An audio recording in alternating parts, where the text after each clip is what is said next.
Value Investing FM, episodio 343.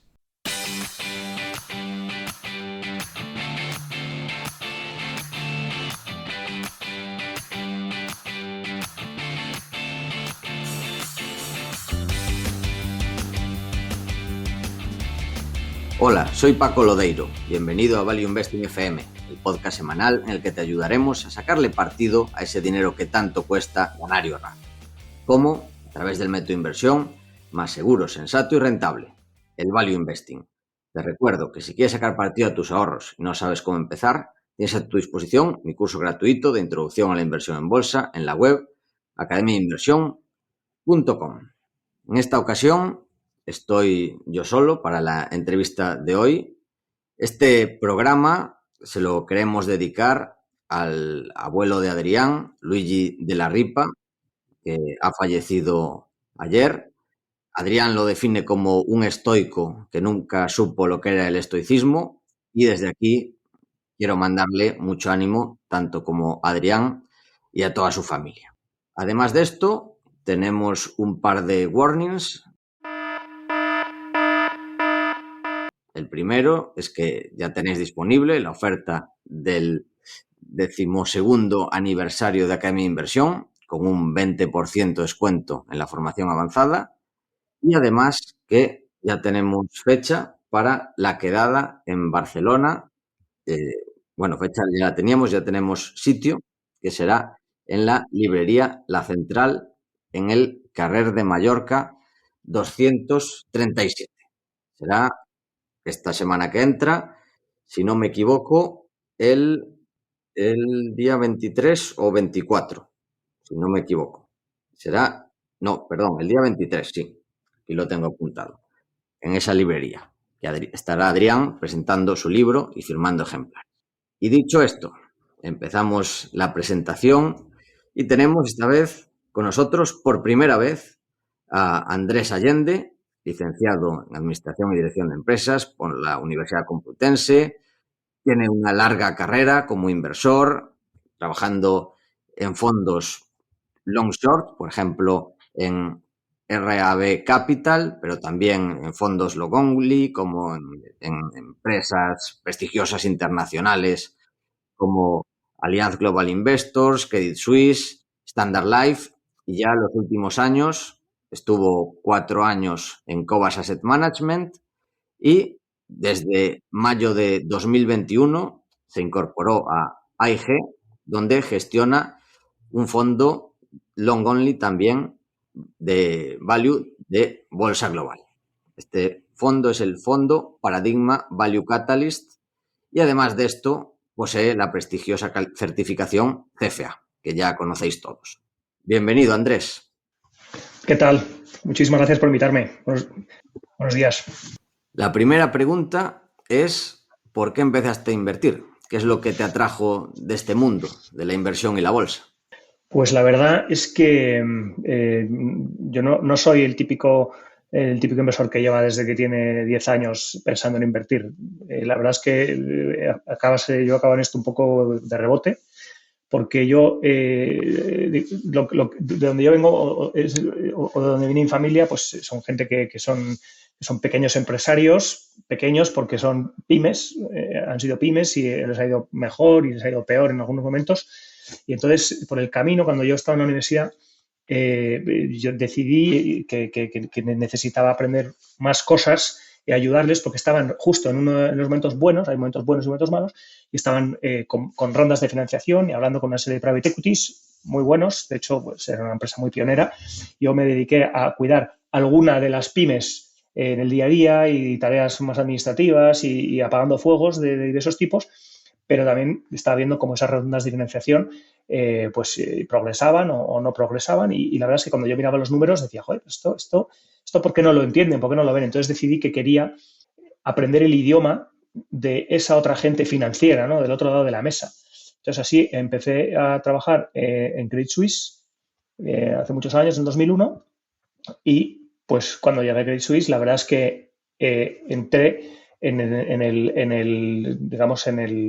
el camino de la inversión en mercados cotizados, y es ahí donde empecé a aprender ese lenguaje financiero y la verdad es que rápidamente me di cuenta de que era un mundo fascinante, donde no parabas de aprender, donde había multitud de opiniones, donde había que aprender qué opiniones eran buenas o malas, qué empresas eran buenas o malas, y era una curva de aprendizaje interminable, ¿no? Y así empecé, y ahí me quedé, porque la verdad es que decidí que eso me gustaba mucho más que todos los otros negocios y cosas que podían estar haciendo en mi familia, ¿no? Y lo mío es mucho más divertido. ¿Y cómo definirías tu estilo de inversión y cómo ha evolucionado estos Uh -huh. 23 años ya de carrera? Sí, sí. Pues yo lo definiría como sentido común, la verdad, que yo creo que el mercado se llama value. Lo que pasa es que el value tiene muchas maneras de aplicarse y yo creo que cada cual lo aplica a su manera y esa manera tiene mucho que ver por tu propia vida, ¿no? Por dónde has pasado, por qué ciclos has vivido, lo que te ha funcionado, lo que no te ha funcionado, con la gente que has estado y lo que has aprendido de ellos, ¿no? Y mi estilo, pues al final es sentido común y va de encontrar una serie de palancas que yo he visto que funcionan, ¿no? Y evitar otras que no funcionan. Y bueno, no quiero alargarme en mis respuestas, ¿no? Pero te lo dejo ahí y si quieres que tiramos más del hilo, pues yo voy tirando el hilo.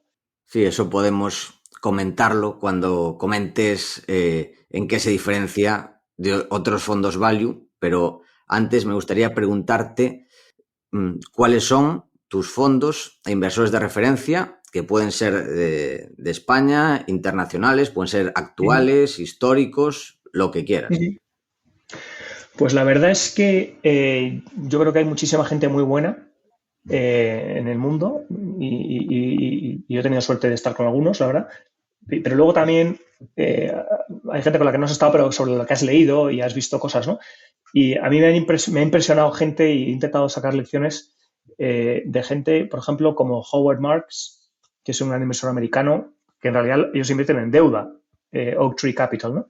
Pero su manera de pensar, digamos que resonó muchísimo ¿no? En mi cabeza, ¿no? Y cambiando casi totalmente de registro, pero no, es que, y por eso digo que la gente acaba invirtiendo y tiene mucho que ver por dónde han pasado. Pero un inversor que a mí me impresionó mucho por cosas que he leído y cosas que he visto de él es Paul Tudor Jones. Es un trader. O sea, en realidad no es un inversor value, es un trader, es una persona que lo que hace es intentar, y además es un inversor macro, pero resonó muchísimo también conmigo porque su foco está en, digamos, no en tener razón, sino en ganar dinero. Y su foco está en adaptarse y su foco está en no perder dinero, ¿no? Y si juntas esos dos, a lo mejor acabas en alguien como Stan Druckenmiller, que es uno de los mejores inversores de la historia, que trabajó para George Soros, otro de los mejores inversores de la historia, y que al final te das cuenta de que son inversores con un peso de análisis fundamental enorme, pero que a la vez son súper flexibles y son capaces de cambiar porque qué importante es limitar las pérdidas, ¿no? Y apostar mucho y fuerte cuando estás acertando y cuando tienes razón, pero cortar las pérdidas cuando no sabes qué pasa y está yendo contra ti, porque siempre puedes volver.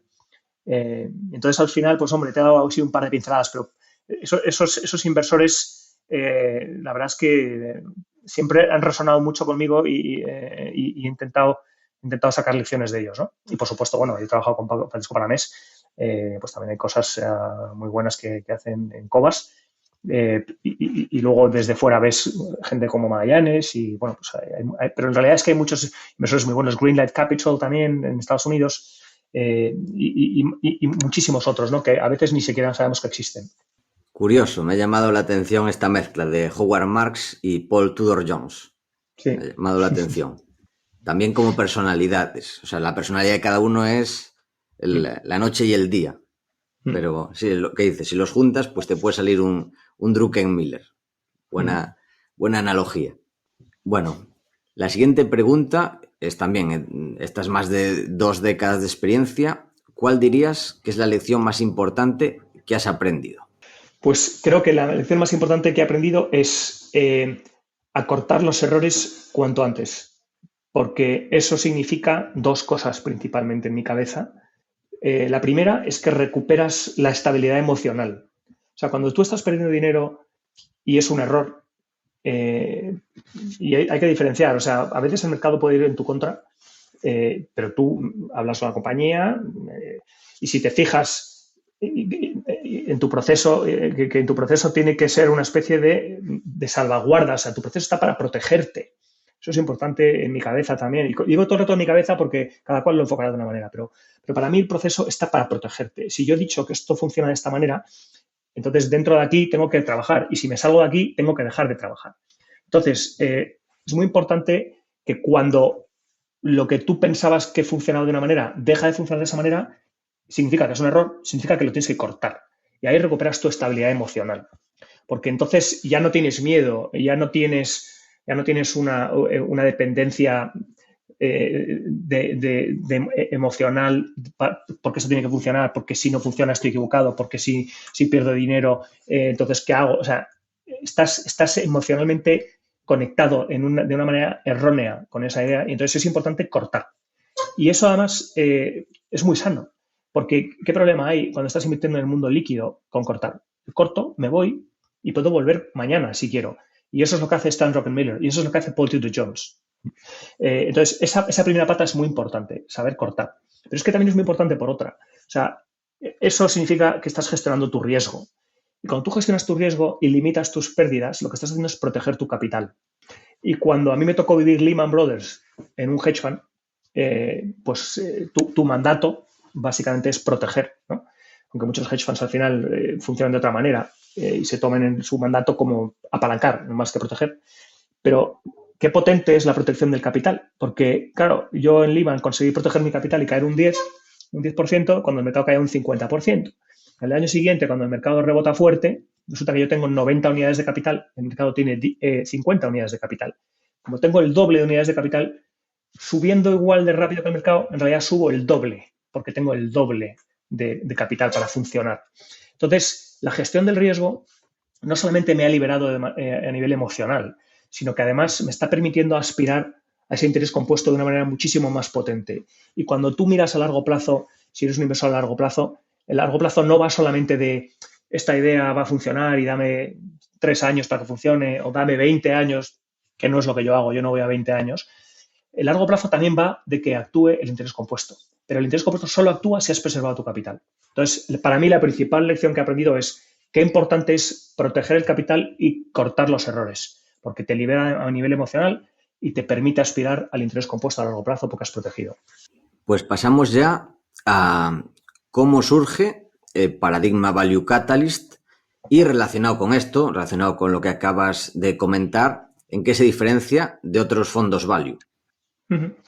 Pues la verdad es que Paradigma Value Catalyst surge precisamente porque hay una serie de cosas que son diferentes que yo quiero hacer de la manera que yo he ido poco a poco destilando, ¿no?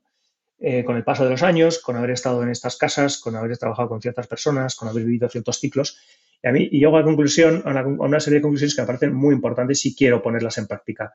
Y cuando, bueno, yo me volví a España a trabajar con Paco en Cobas y al final, pues llega un punto en el que te das cuenta pues, oye, que ahí estoy fenomenal y que me llevo fenomenal, pero que si de verdad creo en esta serie de puntos y los quiero hacer, los tengo que hacer por mi lado, porque Paco tiene su manera de trabajar, que le ha funcionado fenomenal tanto tiempo, ¿no? Y no tiene que cambiarla. Entonces así surge. Entonces, yo tengo muy claro una serie de cosas que creo que son importantes para aspirar a esos retornos en el futuro. Te he contado la protección del capital y cortar los errores, que es una de las componentes. Eso es el bloque de gestión del riesgo. Pero hay otro bloque que es el bloque del proceso de inversión, que yo lo estructuro alrededor de los catalizadores. Y luego está el bloque que quiero mantener, por ejemplo, que hace fenomenal en Cobas, que es de verdad invertir a largo plazo, pero yo no quiero invertir a súper largo plazo porque no encaja en el proceso que yo tengo en la cabeza, ¿no? que es más 3 o 5 años. Entonces voy juntando al final esos componentes. Uno viene de Cobas, que es el largo plazo, pero en este caso 3 o 5, o sea, un pequeño matiz. Otro es la gestión del riesgo, que eso lo traigo pues, de mi experiencia en hedge funds. Otro viene del proceso, que eso viene de experiencia en Standard Life. Y al final te vas sumando cosas Otro componente importante, por ejemplo, es la inversión a nivel global, pero a nivel global sin perjuicios. Y sin perjuicios me refiero a que yo tengo experiencia o familiaridad con inversiones en tecnología también y en Asia también. Y entonces no tengo ese sesgo que en otros fondos value a veces sí que hay porque tienen, pues oye, otra historia, ¿no? Y su familiaridad es más con Europa. Entonces, yo quiero también ser capaz y tener un menú más amplio para poder ir a por esas compañías que son más sencillas que otras y el único problema que tienen es que a lo mejor están en Corea. Pero eso no es una complicación en la época actual, ¿no? Entonces, al final hay una serie de componentes, cada granito de arena va sumando y al final te das cuenta que tienes algo que es suficientemente diferente como para intentar que eso aporte valor, ¿no? Y que esta propuesta, que este fondo, el Paradigma Value Catalyst, pueda ser un fondo que sea útil para otra gente y que pueda existir en España, por supuesto, al lado de Cobas y al lado de AZ y al lado de Magallanes, que son los grandes fondos que todo el mundo conoce y que sigue, ¿no? Pero también fuera de España, ¿no? Porque, bueno, intentamos sumar cosas que otros no estaban haciendo en su conjunto. Y así surge Value Catalyst. Entonces, también te cuento, hablé con una serie de gente y pregunté y investigué y la verdad es que la casa donde yo me veía más cómodo y mejor encajado era una casa como AIG, que es, para el que no lo conozca, porque es muy discreto, ¿no? Pero es el banco de banca privada más grande independiente en España. Pero es muy discreto porque es su manera de ser, su ADN, ¿no? Entonces, algunos no lo conocerán, pero es el número uno. Y ellos, bueno, pues tienen una serie de clientes que son libres, ¿no? De invertir donde ellos quieran. Pero a ellos les pareció que lo que quería hacer yo con el fondo podía ser muy útil porque ellos decían, joder, tenemos una serie de opciones en el mercado, pero esta que tú explicas, la verdad es que encajaría muy bien y aportaría muchísimo valor, ¿no? Entonces decidimos poner el proyecto y lo puse en marcha gracias a ellos y con ellos, ¿no? Porque estos proyectos son muy complicados de lanzar. Hay una parte regulatoria súper complicada, una parte administrativa, que ellos me ayudan, por supuesto, y se quedan con todo el peso de eso, para que yo pueda estar libre y dedicarme a la selección de compañías, a la inversión, a la construcción de la cartera. No solo va de seleccionar compañías, sino también de encajarlas, ¿no? Y construir la cartera. Y lo ponen en su menú a ver si, pues oye, puede ser interesante o no para sus clientes. Por ahora sí que ha sido interesante, hemos conseguido alcanzar un tamaño bueno, más de 100 millones de euros y ya tenemos 3 años. Y digo esto porque son dos niveles técnicos importantes, ¿no? En el mundo de la inversión, de la gestión. Cuando un fondo llega a 3 años y más de 100 millones, pues ya tiene un tamaño suficiente como para empezar a venderse de manera activa y potente, ¿no? A nivel institucional, que es el siguiente paso, ¿no? Y es un poco, eso es un poco el origen y de dónde viene el paradigma Value Catalyst. Y de forma más concreta, profundizando un poco dentro del estilo de inversión, ya tenéis la palabra catalyst, catalizadores en el nombre. Si nos puede explicar un poco más cómo influye esto en vuestra toma de decisiones a la hora de comprar e incluso también a la hora de vender. Pues mira, esto al final está reflejando bastante el funcionamiento del fondo. Este es un fondo que es muy intuitivo. Cuando explicas lo que estamos haciendo, como te decía al principio, ¿no? Es sentido común. Mi estilo de inversión es sentido común. Y mi estilo de inversión es sentido común y yo creo que también eso encaja, como digo, ¿no? Siempre encaja con las personas y dónde vienen. Pero claro, si yo vengo de una familia que se dedica a las pymes, pues al final tienes el sentido común grabado a fuego, ¿no? No valen las tonterías, no valen solamente las temáticas, solamente las historias, no va de eso, va de sentido común, cosas que puedas tocar, como cuando hablas con un empresario español en el norte de España, que, vamos a ver, lo que no son cuentas son cuentos, ¿no? Entonces, esto está organizado y estructurado alrededor de palancas de mercado que funcionan, que son la base de la filosofía de este fondo. Entonces, te voy a decir más o menos las palancas que funcionan. Según yo, hay más palancas que funcionan y otra gente las interpretará y las aplicará de otra manera, ¿no? Yo creo que el mercado, primera palanca, que el mercado es eficiente, pero gracias a Dios, por suerte, es lento a veces. Eso es muy importante porque si yo consigo ver algo en lo que hay una pequeña ineficiencia, me da tiempo a verla, a entenderla, me da tiempo a invertir, pero necesito que el mercado no solamente sea lento para que me dé tiempo a invertir, pero tiene que ser, al final tiene que cerrar digamos, la distorsión, tiene que ser eficiente. Entonces, gracias a eso, funciona el value. ¿vale? Segunda palanca que funciona. Donde van los beneficios, va la bolsa. O sea, si tú miras desde índices como el SP500, van donde van sus beneficios, hasta compañías tecnológicas, donde van los beneficios, va sus cotizaciones, compañías cíclicas, petróleo, minas, Telefónica en España. Es que tengo un amigo que me pregunta, oye Andrés, Telefónica, que lleva cayendo tantos años, seguro que es una buena inversión y tal. Y hombre, pues la verdad es que no la sigo tan de cerca porque yo no sigo todas las compañías del mundo. Seguimos las 30 y pico que tenemos en cartera y otras, no sé, 30 o 60 más, pues porque se tocan con ellas y alguna más que tenemos contexto de muchos años, ¿no? Pero Telefónica no la sigo. Pero si tú sacas una gráfica de los beneficios de Telefónica, pues hacen lo que hacen, subieron y luego bajaron, y la cotización de Telefónica va exactamente en la misma dirección. Entonces, segunda palanca, donde van los beneficios va a la bolsa. Tercera palanca, un poco de largo plazo, un poco o un mucho, pero en nuestro caso 3 o 5 años. Pero si yo me doy 3 o 5 años para ver que esos beneficios van en una dirección en base a los catalizadores, y ahora te cuento sobre los catalizadores, ¿no?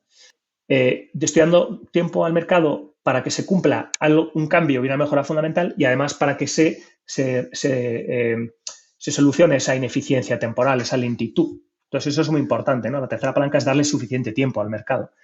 Y la cuarta palanca es gestionar el riesgo, como te he dicho antes, que es muy importante no solamente como manera de cortar un lazo emocional con una compañía cuando es un error, sino también para proteger ese capital y poder aspirar al interés compuesto a medio y largo plazo, ¿no? Entonces, con esas cuatro palancas, ¿no? Que es básicamente el mercado es eficiente, pero gracias a Dios es un poco lento, donde van los beneficios va la bolsa, un poco de largo plazo, en nuestro caso un poco, bueno, es bastante, 3 o 5 años es bastante, pero digo un poco porque no digo 20 años, nosotros no nos hacen falta 20, es más, no sabemos a 20, no tenemos ni idea, y la última es gestionar el riesgo. Entonces, con esas cuatro palancas, eso funciona en el mercado, porque ha funcionado. O sea, si miras dónde van los beneficios, va a la bolsa, eso funciona en bolsa.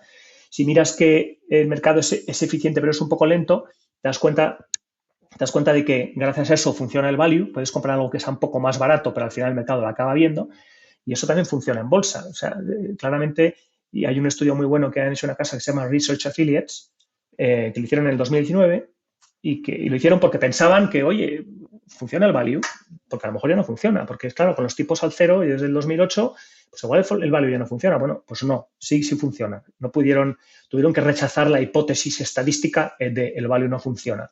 Y lo que demuestran es que invertir sensato, más que value sensato, y evitar invertir popular, o sea, comprar a cualquier precio, lo que está de moda, no, pues multiplica tu dinero por 9 desde los años 60 hasta el momento que hicieron el estudio, ¿no?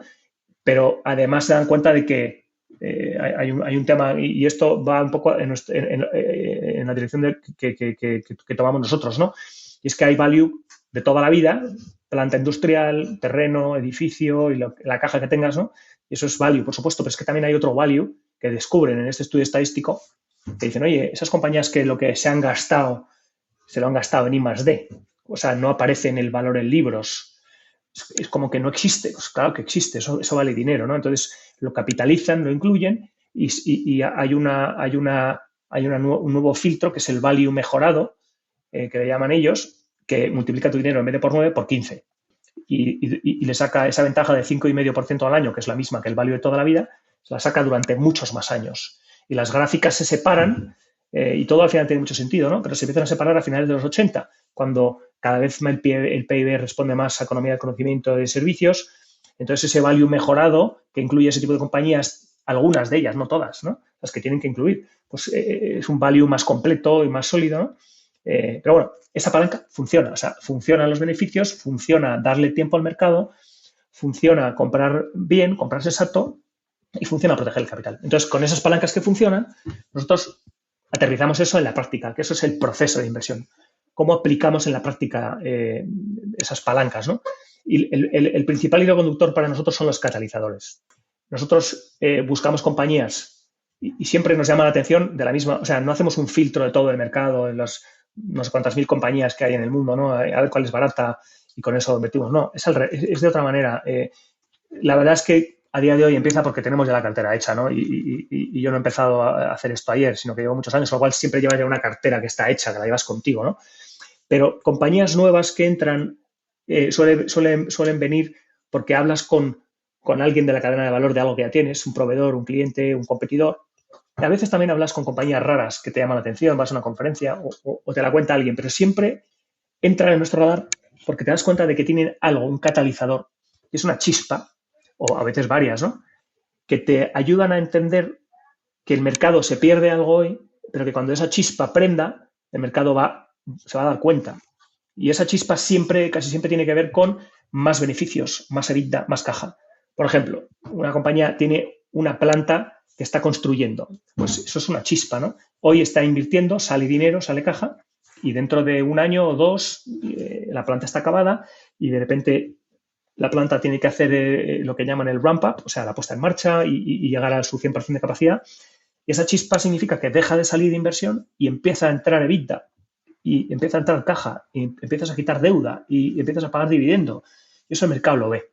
Entonces, al margen de que suban los tipos, de que la inflación haga esto o aquello, de que la geopolítica, quién sabe lo que ocurre, si tú tienes una compañía que te da un 30% más de beneficios, pues, como decía, ¿no? La palanca funciona. Donde van los beneficios va la bolsa. Entonces, la bolsa esa cotización irá un 30% hacia arriba, pero normalmente más, porque la hemos comprado más barata, porque el mercado no la entiende, se ha salido del radar. Entonces tenemos, por un lado, la mejora en beneficios y por otro lado, la mejora en rating. Con lo cual, ahí van dos de nuestras palancas principales de rentabilidad. Como veis, el proceso al final encaja muy bien con la filosofía. Y luego hay una tercera palanca de rentabilidad, que es el dividendo. A veces te dan un dividendo y yo no lo desprecio. La verdad es que el dividendo, según qué países y qué regiones, es entre un 30 y un 50% de la rentabilidad a largo plazo de las cosas, ¿no? Entonces, si yo tengo una compañía que está barata, que a lo mejor para siempre va a estar barata. O sea, por ejemplo, el sector petrolífero. Yo no creo que el sector petrolífero sea un sector que vaya a estar a un PER de 10 o de 12 o de 15 en el futuro. Nunca más. No lo sé, a lo mejor me equivoco, pero no voy a basar ninguna tesis de inversión en compañías de petróleo en que el rating mejore. Lo voy a basar en que mejore su capacidad de producción y a lo mejor en que me paguen un dividendo. Si yo estoy sentado en una compañía a un rating de 5 y me pagan un 15% al año, pues ahí tengo una gran rentabilidad, ¿no? Entonces, eso es un poco nuestro proceso. Con esos catalizadores originamos ideas, con ese seguimiento de los catalizadores somos capaces de medir cuánto peso se merece cada compañía, porque el catalizador está cerca, porque el catalizador está maduro, porque el catalizador está cumplido, porque el catalizador está roto, hay que salir, ¿no? O sea, que nos ayuda también a gestionar el riesgo. Al final es un poco el aterrizaje de esa filosofía en cosas súper concretas, que es, pues, como decía al principio, ¿no? Sentido común, como un empresario. Invertimos en una compañía por esta cosa tan concreta, por este proyecto, por este producto, por este ciclo que se da la vuelta, ¿no? Y si nos equivocamos, podemos salir. Entonces tenemos casi lo mejor de los dos mundos, por ejemplo, lo mejor del private equity, porque vamos a cosas muy concretas, a mejoras concretas operativas, y lo mejor de los mercados cotizados porque somos líquidos y si nos equivocamos nos podemos ir, ¿no? Y eso es un poco la manera de funcionar en este fondo, ¿no? El Value Catalyst. Pues pasando de esta filosofía del fondo a la práctica, vamos a comentar algunas de las tesis de inversión que tenéis actualmente en cartera, que como veremos son de sectores muy diferentes y de diferentes partes del mundo. Y vamos a empezar en China, con una empresa que quizás no se conozca tanto fuera del mundo de la inversión, pero que es una gigante absoluta, que es Tencent. Correcto. Pues sí, pues tenemos Tencent, que es una compañía que yo sigo desde hace muchísimos años y que casi siempre la he seguido sin poder invertir en ella, porque es muy buena, pero no suele estar a tiro, ¿no? La primera vez que yo hablé con ellos fue más o menos, te lo voy a decir, pues en el 2014 o por ahí, incluso no, en el 2011 o 12. Sí, por ahí fue, en el 2011. Y me acuerdo, en Inglaterra, en Londres, ellos vinieron a contar su película, ¿no? Su historia. Y en ese momento eran una empresa de mensajes de móvil, de SMS, ¿no? De redes sociales, pero de las antiguas. Y venían a contar su historia porque se acababa de inventar el iPhone. Y claro, o sea, en ese momento teníamos Blackberries, ¿no? Que todavía eran mensajes escritos, pero claro, de repente empiezas a encontrar teléfonos como, pues como el iPhone en su momento, pero HTC, que era un fabricante de móviles que tenían pantallas, y ahí pues la manera de comunicarse era totalmente diferente, ¿no?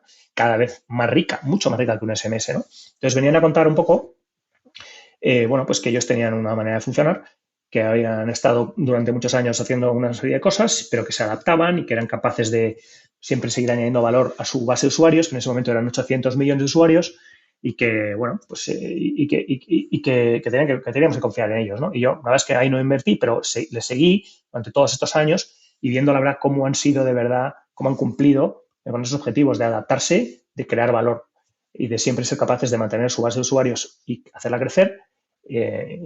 Bueno, pues con eso seguimos y avanzamos, ¿no? Hasta que más o menos, bueno, pues cuando lanzamos el fondo, pues se había puesto a tiro por una serie de razones, ¿no? Y entonces invertimos en Tencent. Y la tesis en Tencent, pues es una tesis con varias caras, ¿no? Como si fuera un poliedro, ¿no? Tiene varias perspectivas. Por un lado, tiene una posición de mercado inexpugnable, por ejemplo, en videojuegos. O sea, dominan los videojuegos en China y eso les hace ser además el número uno en el mundo. Y como son el número uno en el mundo, no solamente en tamaño, pero gracias al tamaño son capaces de ofrecerle un trato muy interesante a muchas otras compañías que dicen, oye, yo quiero vender juegos en China, ¿por qué no me alío con la plataforma Tencent, que me da acceso a 1.200 millones de usuarios, ya no son 800? Entonces, a través de eso ya voy al mercado. Entonces, Tencent siempre es capaz de hablar y ver con todas estas compañías también internacionales, ¿no? Y ve quiénes son los buenos y quiénes no, y aprende. Y acaban muchas veces comprándose cosas, como por ejemplo, bueno, pues Epic Games es de ellos y Supercell es de ellos, ¿no? Son los que han hecho Fortnite y los que hacen Clash of Clans y otros muchísimos juegos, ¿no? Pero también tienen participaciones en Activision Blizzard, que son los que hacen Call of Duty, y también tienen participaciones en Ubisoft, que hacen Assassin's Creed, y también tienen participación en otras cosas como Spotify, ¿no? Pero es que también tienen, como tienen esa plataforma de usuarios, dicen, oye, no nos vamos a quedar aquí. ¿Por qué no también, bueno, por supuesto, pasaron de los SMS y crearon el WhatsApp chino, que se llama WeChat. Entonces, ese es el ecosistema a través del que todo ahora está conectado, ¿no? Y entonces, conectando a ese ecosistema, crearon la segunda mejor plataforma de pagos en China, después de la de Alibaba, y también han creado, bueno, pues una plataforma de cloud como Amazon. Entonces, al final te das cuenta de que Tencent es una compañía muy buena en muchas cosas y te das cuenta de que la valoración no refleja para nada ninguna de esas cosas, ¿no? O solo un trozo muy pequeño de ellas, ¿no? Y entonces analizas trimestre a trimestre cómo van sus resultados y te das cuenta de que ejecutan sin parar, como un reloj suizo, pero te lo encuentras en un momento de valoración muy favorable porque a finales del 2021, creo que ya empieza a mezclar los números, si os acordáis, en China, pues el gobierno decidió que Alibaba, compañía china súper dominante como Amazon, comercio electrónico, pero también tienen cloud y también tienen pagos, también tienen inteligencia artificial, Tencent también, por cierto. O sea, al final son campeones tecnológicos, ¿no? Y el mercado se asustó mucho porque China, el gobierno chino, decidió ir contra uno de sus campeones tecnológicos, que era Alibaba. En ese momento, Alibaba estaba a punto de sacar a bolsa Ant Financial, que era su arma, perdón, su arma, no, ARM, su brazo, ¿no? Su brazo de fintech. Y Jack Ma, presidente de Alibaba, salió dando charlas y criticando al gobierno chino. Y entonces el gobierno chino dijo que hasta aquí hemos llegado y pararon la salida a bolsa, regularon contra Alibaba, pero ya se pusieron a regular contra todo el mercado de plataformas y decidieron que no podías competir de ciertas maneras dominantes, tenías que dar entrada a competidores. En el caso de Tencent, oye, cuidado con los videojuegos que están destruyendo la sociedad a través de los niños y de los jóvenes, una serie de medidas, ¿no? No puedes monetizar dentro de los juegos, entonces todo el sector se ve arrastrado, el de Tencent, el de Alibaba, el de otras muchas plataformas, ¿no? Por ejemplo, la plataforma de educación online se fue a cero, porque era una plataforma, era un negocio, ahí no estaba Tencent, pero lo digo como anécdota, ¿no? O sea, el mercado se asustó mucho porque el gobierno reguló muy fuerte contra algunos negocios, ¿no? Y el de educación online se fue a cero, porque era un sector que era muy draconiano en esa época. Total, que esto te da un punto de entrada muy interesante, porque Tencent, si conoces la compañía, la sigues desde hace muchos años, sabes que ayuda al gobierno. Tencent no es una compañía como Alibaba, Jack Ma, presidente de Jack Ma, que va a criticar al gobierno, sino todo lo contrario. Tencent muchas veces había cumplido con requisitos del gobierno para ayudar a regular los videojuegos, para que la juventud pues no jugara demasiado. Había límites, número de horas, por edades, y poco a poco Tencent iba aplicando y ayudando al gobierno a aplicar esas medidas, incluyendo, por ejemplo, con tecnologías de reconocimiento facial para que los niños no puedan hacer trampa, decir, no, no soy yo, soy mi hermano, no, tú ya has jugado una hora, no puedes jugar más, ¿no? Entonces, sabiendo eso, sabiendo que Tencent no va contra el gobierno, sino que va a favor, sabiendo que sus videojuegos siguen siendo de los mejores del mundo, sabiendo que su plataforma de pagos es de las mejores y no está en precio, sabiendo que su plataforma de cloud no está en precio, sabiendo que son un campeón tecnológico, China los necesita, sabiendo que sus beneficios van a seguir creciendo, pues si tienes un crecimiento de ventas de más del 10%, y encima en esos años Tencent aplica medidas de eficiencia y deja de invertir, como casi todas las tecnológicas, ¿no?, en multitud de aventuras, ¿no?, y se concentran en la reducción de costes, pues te cuentas con una compañía como Tencent que está creciendo sus beneficios a más del 30%. Entonces, tienes un catalizador muy fuerte, que es la mejora de beneficios. Por el camino, por cierto, gran capital allocation, pagando dividendos y distribuyendo participaciones en compañías como JD.com. JD.com es como el Amazon, una especie de Amazon en China que compite con Alibaba. Mientras tanto, Tencent no para de crecer en comercio electrónico también. Y cuando todos intentamos salir de la resaca de COVID, pues Tencent se beneficia el primero de todos, porque todos se anuncian con publicidad en Tencent, ¿no? Y cuando despega la inteligencia artificial, pues Tencent es también de los que primero se beneficia porque está mejorando de una manera exponencial su capacidad de hacer publicidad targeted, o sea, como dirían los ingleses, ¿no?, enfocada a su público objetivo de la mejor manera posible. Con lo cual, bueno, pues tienes claramente un cambio de tono desde el gobierno. Eso empezó más o menos en noviembre del año 2023, si no recuerdo mal, cuando el gobierno dijo hasta aquí, ya no vamos a regular más. Hubo un oficial del gobierno chino que de repente salió y comunicó medidas adicionales de control sobre los juegos.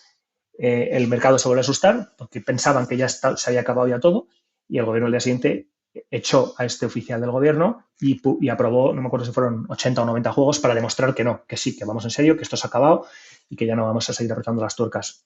Bueno, eso es un poco la tesis de Tencent, ¿no? Entonces, es curioso además la negatividad que hay contra China. Hoy se dice que China es no invertible para muchísima gente, y para mí eso es otro catalizador adicional, ¿no? O sea, poder ir a la contra porque lo he visto tantas veces, ¿no?, que el mercado da bandazos como un péndulo y ahora es no invertible, pero cuando vean que sí que es invertible, pues, hombre, Tencent es de las mejores opciones que se puede encontrar a día de hoy. Es una calidad de compañía difícil de igualar en el resto del mundo, ¿no? El único problema es que está en China, para muchos, pero para mí eso no es un problema, ¿no?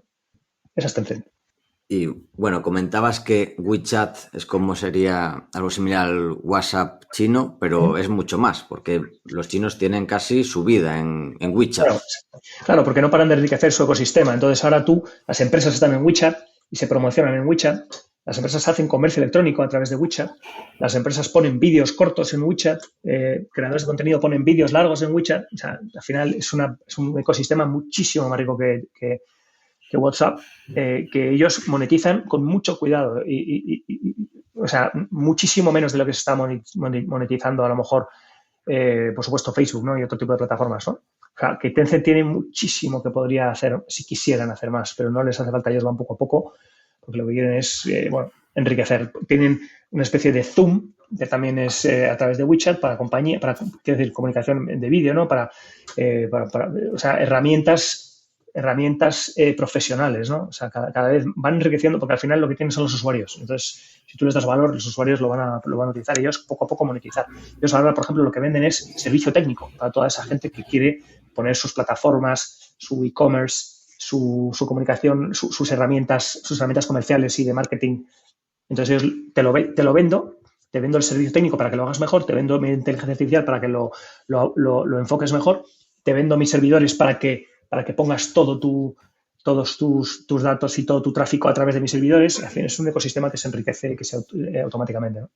O sea, que sería, en resumen, una mezcla entre empresas de videojuegos, WhatsApp, bueno, WhatsApp en sentido amplio, que sería una mezcla entre WhatsApp, Twitter, etcétera, otros medios de comunicación. Tendríamos el Spotify chino también, que sería el Tencent Music. Sí, totalmente. Tendríamos una parte que sería similar a Square, lo que antes era, o sea, lo que antes era Square, que ahora es Block, todo el tema de banco digital, pagos, etcétera. También. Y tendríamos Amazon Web Services, ¿no? Algo similar, o sea, tendríamos todo eso en una empresa. Totalmente. Pero que se retroalimenta. Sí. O sea, está muy bien, es un ecosistema muy bien interconectado, ¿no? Y tenemos e-commerce, que está poco a poco haciendo un poco más a través de, por ejemplo, e-commerce de streaming, o sea, gente que como si fueran influencers, se anuncian y te cuentan el producto y directamente puedes comprar. Entonces, o sea, lo curioso es que nadie puede replicar lo que hace Tencent y Tencent puede replicar lo bueno de lo que hacen otros. O sea, si el e-commerce de streaming ha despegado y ha ido muy bien, Tencent se puede meter ahí. Pero tú no puedes hacer lo que hace Tencent porque necesitas todo lo demás. Entonces, está muy bien situado. Y con relación a la valoración, es una empresa que ahora mismo capitaliza unos 500 billion aproximadamente, que lleva una caída después incluso la subida que ha subido este último mes con todo los estímulos que ha habido en China. Contando eso, lleva una caída de casi del 50% desde máximos.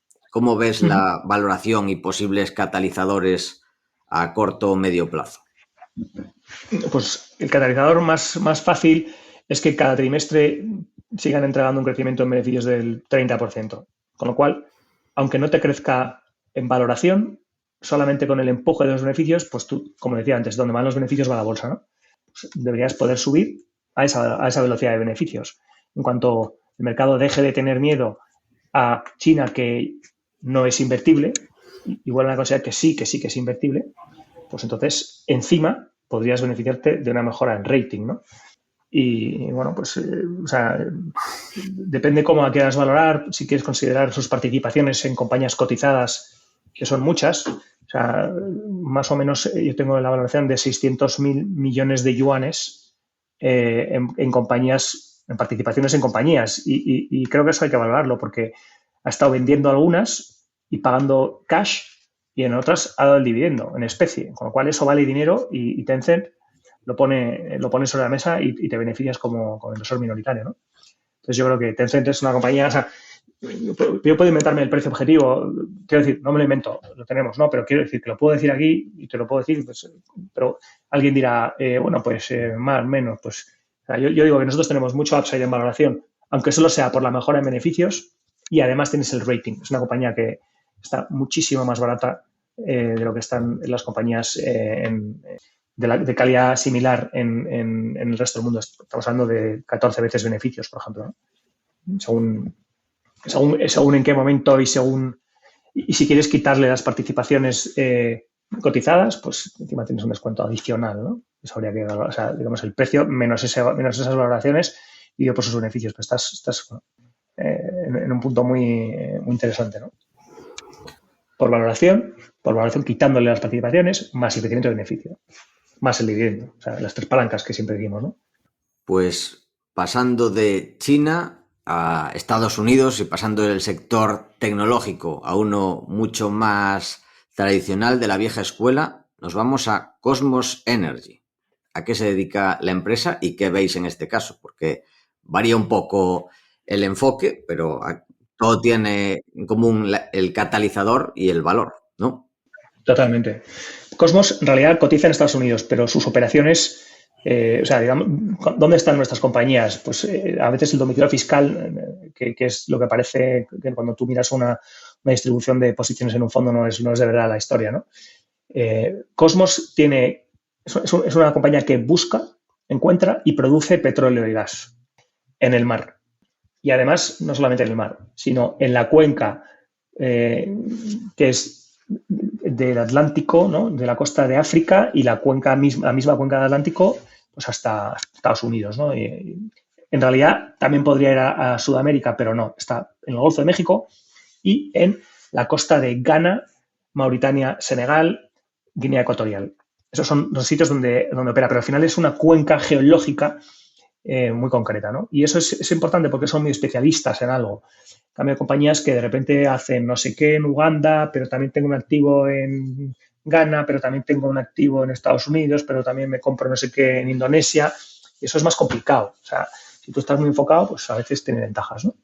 Entonces, cotizan en Estados Unidos, pero sus activos pues están un poco en el Golfo de México, que es Estados Unidos, y un poco o mucho en África. En África, pero todo en el mar. Y esta compañía, que lo que hace es vender petróleo y gas, no estamos en ella porque el petróleo vaya a ir a $100 o a 150. Es que no tenemos una opinión a ese respecto. O sea, sí que tenemos una opinión respecto a cuánto cuesta sacar el petróleo en el mundo, tenemos una opinión respecto a cuánto necesitan ciertos países en Medio Oriente para poder pagar sus facturas fiscales, pero dentro de ese rango, pues, oye, por encima de 70 y por debajo de 100, fenomenal. También tenemos una opinión que si el petróleo se va muy alto, pues destruye demanda, pero hasta ahí llegamos. O sea, no estamos en Cosmos porque el petróleo tenga que estar en ningún lado, ¿no? Estamos en Cosmos porque tiene una serie de activos en producción a día de hoy y una serie de activos que va a empezar a poner en marcha en los próximos años, ¿no? Entonces, el catalizador aquí es que hoy meto CAPEX, sale caja y dentro de X tiempo empieza a salir volumen, que es más petróleo, que puedo vender y ya dejo de invertir. Entonces, recibo EBITDA, recibo caja, quito deuda, pago dividendo, pero y dejo de invertir. O sea, tenemos un cambio de ritmo enorme. Y el mercado es lento a veces, gracias a Dios es lento, ¿no? Pero al final acaba siendo eficiente. Entonces, cuando esto se traduzca en una EBITDA mucho mayor, pues el mercado irá donde van los beneficios. Y si encima el mercado hoy consideraba que Cosmos era pequeña, pero sube por su cotización por beneficios y de repente entra en el radar de más gente y además la gente se da cuenta que no tiene deuda, que la deuda ha quitado, pues encima tienes la revalorización. Tienes, por un lado, el beneficio, donde va el beneficio para la bolsa, y por otro lado, la revalorización, que es el value, ¿no? Y por último tendrás el dividendo cuando llegue, ¿no? Esas son nuestras tres palancas.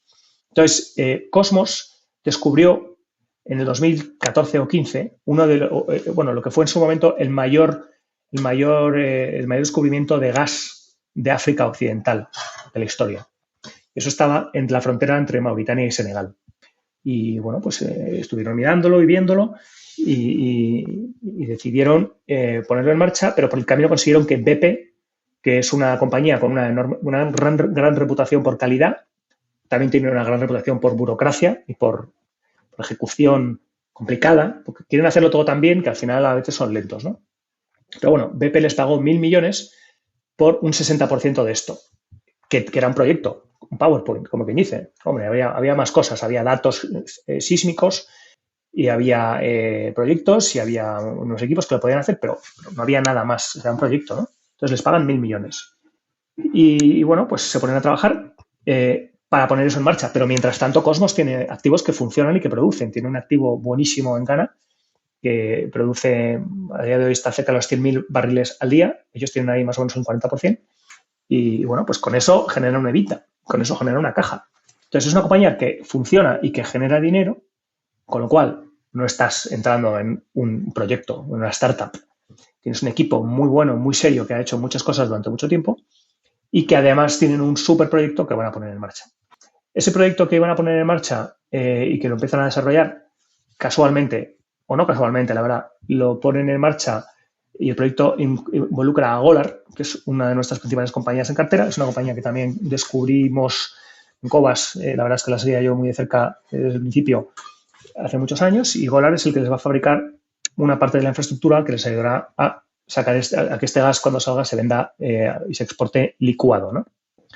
Como ves, las ideas de dónde surgen, pues a veces tú tiras del hilo y hablas con proveedores, con clientes, con competidores y salen otras cosas que son interesantes, ¿no? Y en este caso, Cosmos, en mi caso, hablando con Golar, descubrí Cosmos también, ¿no? Primero descubres Golar y luego descubres Cosmos.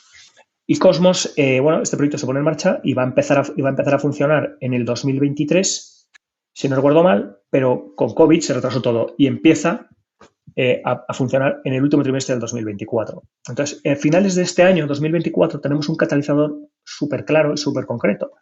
Y es algo que ha estado recibiendo dinero e inversión, deja de consumir recursos y empieza a generar recursos, se da la vuelta. Entonces, bueno, pues esa es la travesía un poco del desierto, ver cómo ese proyecto se descubre, se planea, se construye, se financia. A veces es muy importante, hay un triángulo aquí que hay que cuadrar, ¿no? Si no tengo la financiación, no puedo empezar, pero si no tengo el comprador del gas, no tengo la financiación, entonces no puedo empezar. O sea, hay que cuadrar las tres cosas a la vez, la ingeniería con la financiación y con el comprador del recurso. Entonces, gracias a que tenía esta BP, este producto, por eso era un proyecto que yo tenía toda la confianza en invertir. Tienes un comprador del gas que es BP, que además es socio.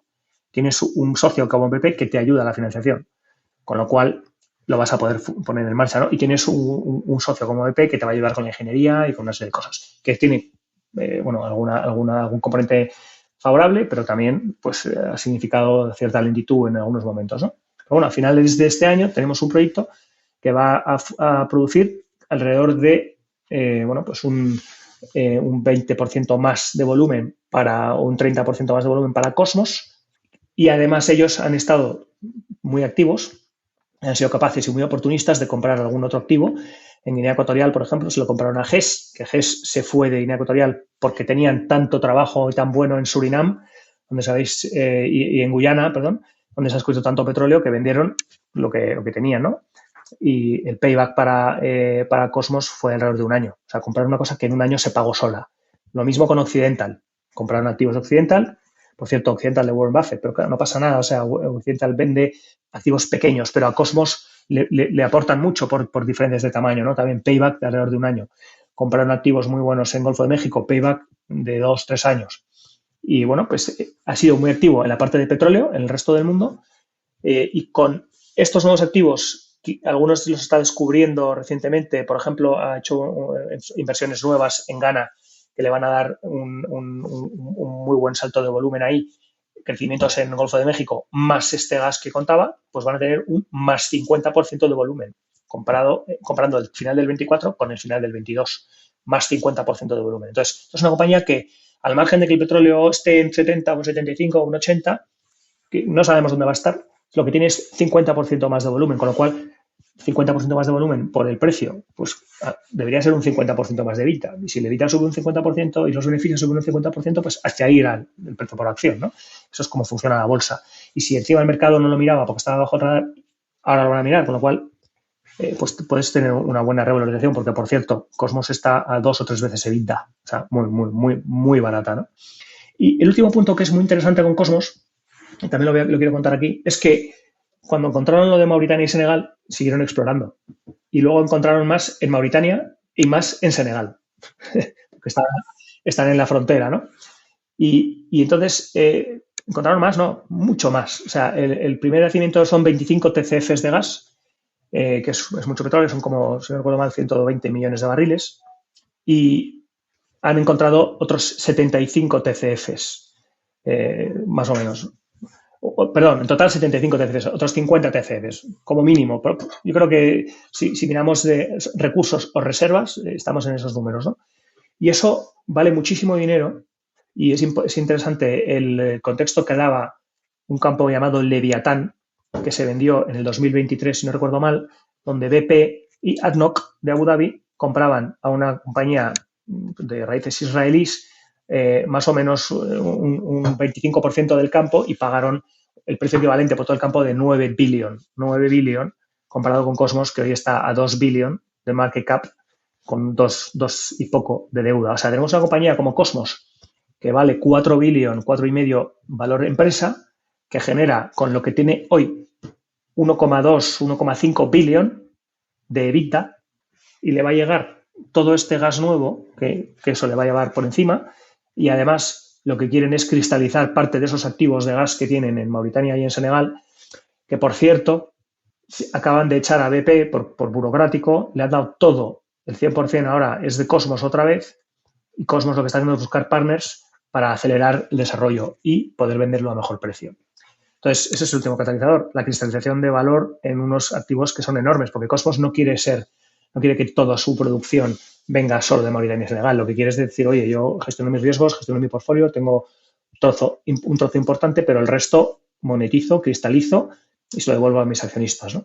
Entonces, la verdad es que es una historia súper interesante que poco a poco no para de avanzar y de encajar las piezas a nivel operativo, que es lo que nosotros miramos, ¿no? En la parte operativa. Y poco a poco el mercado te da la razón, porque donde van los beneficios de la bolsa, la valoración se corrige, el mercado es eficiente, pero al final, aunque sea un poco lento, es eficiente, y es posible que algún día hasta nos paguen dividendos, ¿no? Lo primero que van a hacer es quitar deuda, que no tiene mucha, pero bueno, la van a quitar.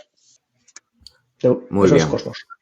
Justo te iba a preguntar por lo último, lo que acabas de comentar, lo del tema de los dividendos, del reparto. O sea, de momento no lo hace porque está No. invirtiendo y tiene más sentido a nivel capital allocation repagar, ¿no? E invertir, Sí, pero su quieren ser plan prudentes. es dar dividendo en el futuro. Bueno, no, su plan hoy no es dar dividendos, su plan hoy es quitar deuda lo primero. Su Sí, plan hoy es terminar de invertir. Este año ya han acabado de invertir, ya han acabado prácticamente. Entonces, desde el cuarto trimestre de este año van a generar más o menos entre 100 y 150 millones de EBITDA cada trimestre. ¿Vale? O sea, entre 400 y 600 millones de EBITDA al año. Bueno, pues eso te la pone en una valoración pues, de entre un 20 y un 30% de free cash flow yield. Ya han hecho el CAPEX que tienen que hacer. El CAPEX que van a seguir haciendo a partir de ahora es mantenimiento, ¿no? Entonces, con esa caja que sale, lo que van a hacer es quitar deuda, lo primero, porque quieren tener un balance súper sólido, quieren, que en realidad está bastante sólido, pero bueno, primero quitamos un poco de deuda, porque sí, es verdad, a lo mejor tienen que volver a hacer CAPEX para desarrollar Mauritania por separado y Senegal por separado, ¿no? Pero lo primero que quieren hacer es tener un balance a prueba de bombas y, y luego ya no creo que tarden mucho en tener de sobra y pagar dividendo, ¿no? Pagaron un poquito de dividendo durante un periodo y luego lo cortaron, porque llegó COVID. Entonces, para ser prudentes, lo cortaron. Pero el plan hoy no es el dividendo, es quitar la deuda. Lo primero, que no tienen, que tienen 2 billones, que es que tampoco tienen un drama de deuda, ¿no?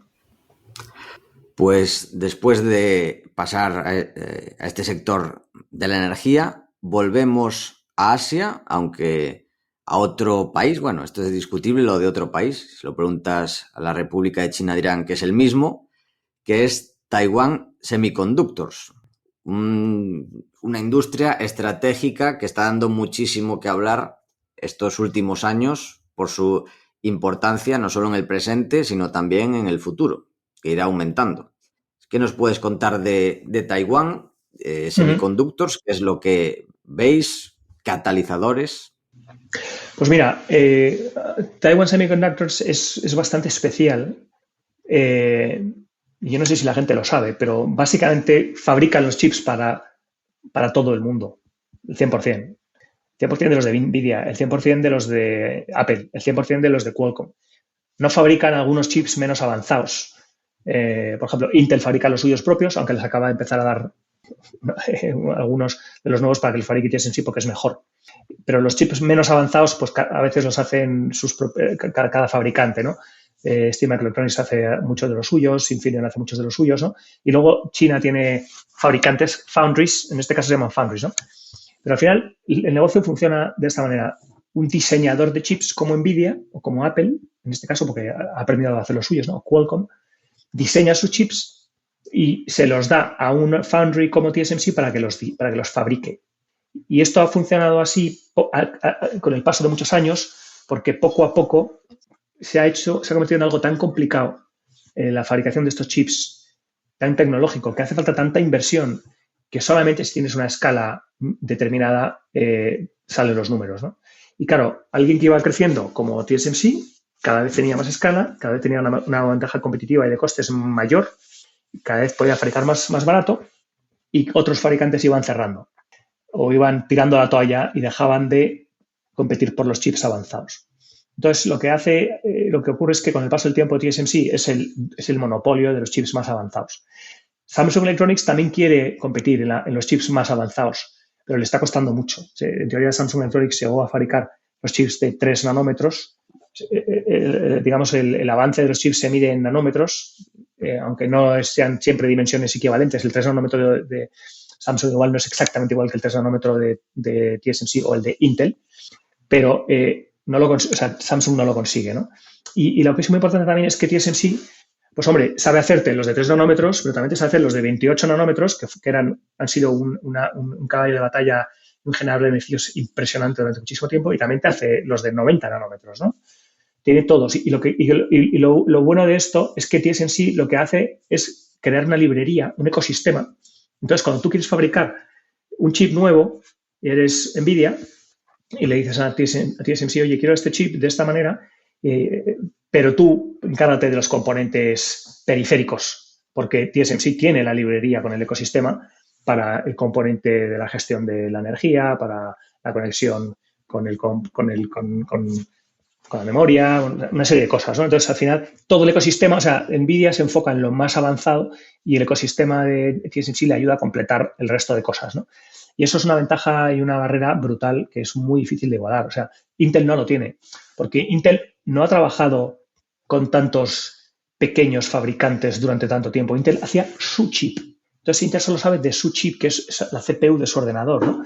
Y Samsung lo ha intentado, pero tampoco es igual. O sea, no ha estado trabajando con miles y miles y miles de fabricantes de chips. Algunos con muchísimo volumen, como Qualcomm, y algunos con muy poco volumen, como el fabricante del chip para, me lo voy a inventar, la ventanilla del coche, ¿no? Me lo he inventado porque algunos de esos son tan sencillos que los hacen incluso TSMC, STMicroelectronics directamente, ¿no? Pero que TSMC sabe hacer chips de todo tipo, ¿no? Y de todo nivel de complicación. Y por eso tiene ese ecosistema.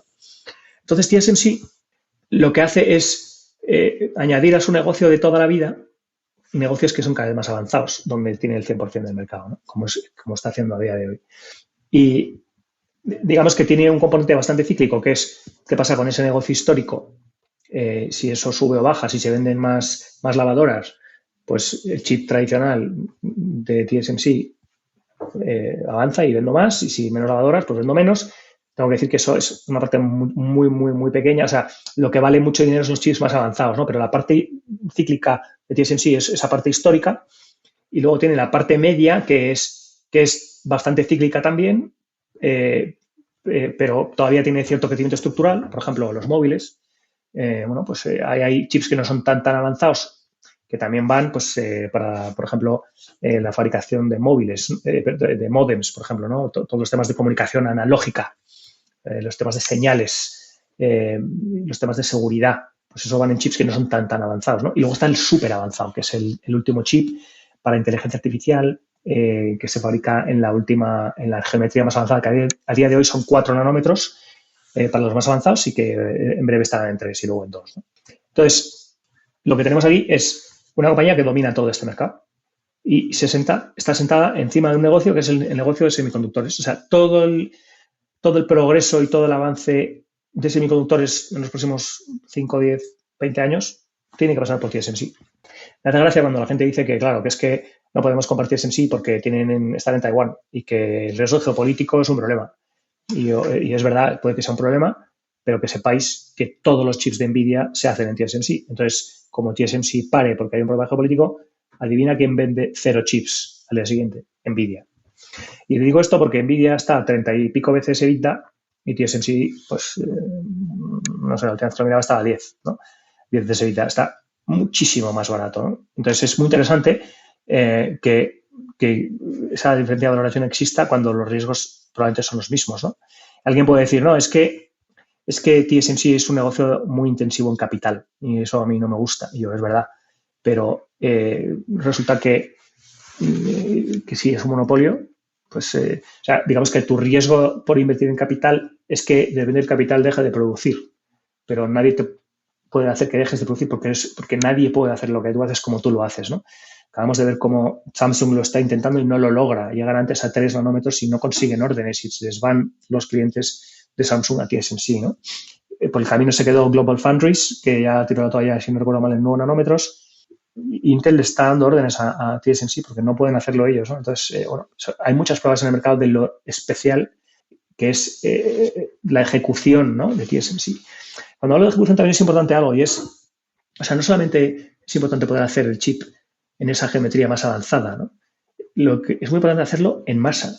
porque tú te estás gastando un dinero poniendo en unas plantas máquinas como las máquinas más avanzadas de ASML, por ejemplo, las de EUV, Extreme Ultraviolet. Cada máquina se vendía al principio de 175 millones, ahora van a ir a las nuevas que a lo mejor están en 300 millones a cada máquina. Y claro, esa máquina no vale para producir un chip, tiene que producir miles y miles de chips, tiene que tener una capacidad de utilización del 100% y todos los chips que salen tienen que salir buenos. O sea, el yield tiene que ser lo más alto posible.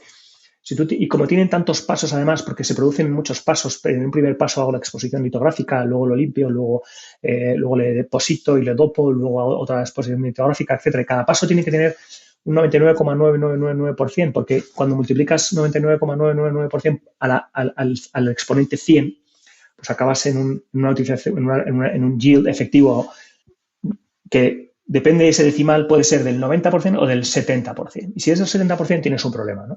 Y ese es el problema que está teniendo a veces Intel y Samsung, ¿no? Esa capacidad de utilización final por tantos pasos, ¿no?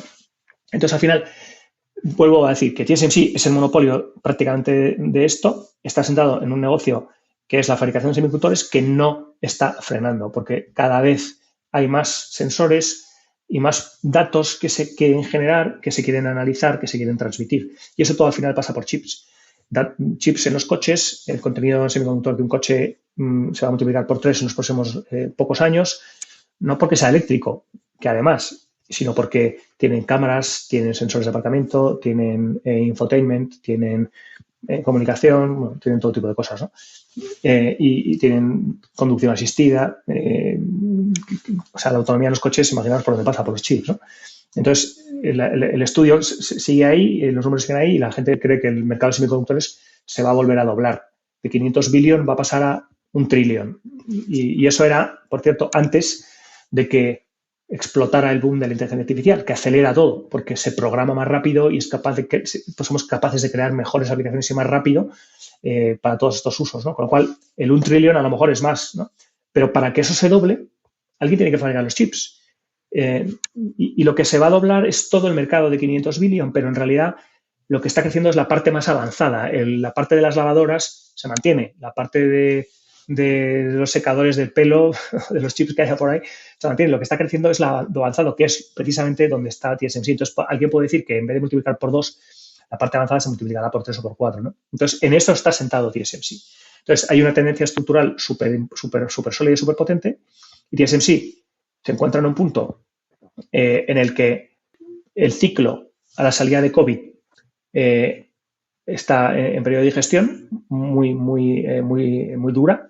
Yo no he visto un ciclo de digestión tan fuerte como el que estamos viendo ahora. Por ejemplo, los márgenes en memoria de Samsung y de Hynix han caído por debajo de los niveles de Lehman Brothers. Pero lo que hay ahí también son muestras de disciplina en la industria, ¿no? Incluido TSMC. Entonces, TSMC lo que hizo a la salida de COVID, donde todo el mundo compró tantos ordenadores y tantos móviles, y de repente se construyeron inventarios, pues la industria decide que no hace falta tanto, los coches querían inventarios porque se quedaron sin chips, entonces todo el mundo compró de más. Entonces llevamos 1 año y medio digiriendo inventarios y tenemos todos los ciclos, menos el de la computación más avanzada para inteligencia artificial, en mínimos. Tenemos el ciclo de móviles cayendo en el 2023 y en el 24, recuperando ahora un poquito, en el 22, 23 y empezando a recuperar el 24 para móviles. Lo mismo para PCs, cayendo 22 y 23 y recuperando poquito, pero muy poquito en el 24. El ciclo de coches, semiconductores en coches, ¿no? Tocando fondo este año. El ciclo industrial cayendo un 50% este año. Semiconductores industriales, ¿no? Quiero decir. Ciclo de consumo, semiconductores en consumo, lo mismo cayendo. Entonces, todos esos ciclos de todos esos verticales están en mínimos y van a recuperar, están recuperando, ¿no? Desde el 24 en adelante, porque esto no para. Por ejemplo, en el año 25 acaba el soporte para Windows 10. Entonces, el reemplazo de muchos PCs que se vendieron en el año 2020-21, que era COVID, cuando mucha gente decidió que trabajaba desde casa, pues esos PCs ahora cumplen 3, 4, 5 años en los próximos años, han llegado a un nivel de obsolescencia y además no tienen soporte para Windows 10. Entonces, las empresas lo van a reemplazar y los usuarios, los individuales, lo van a reemplazar.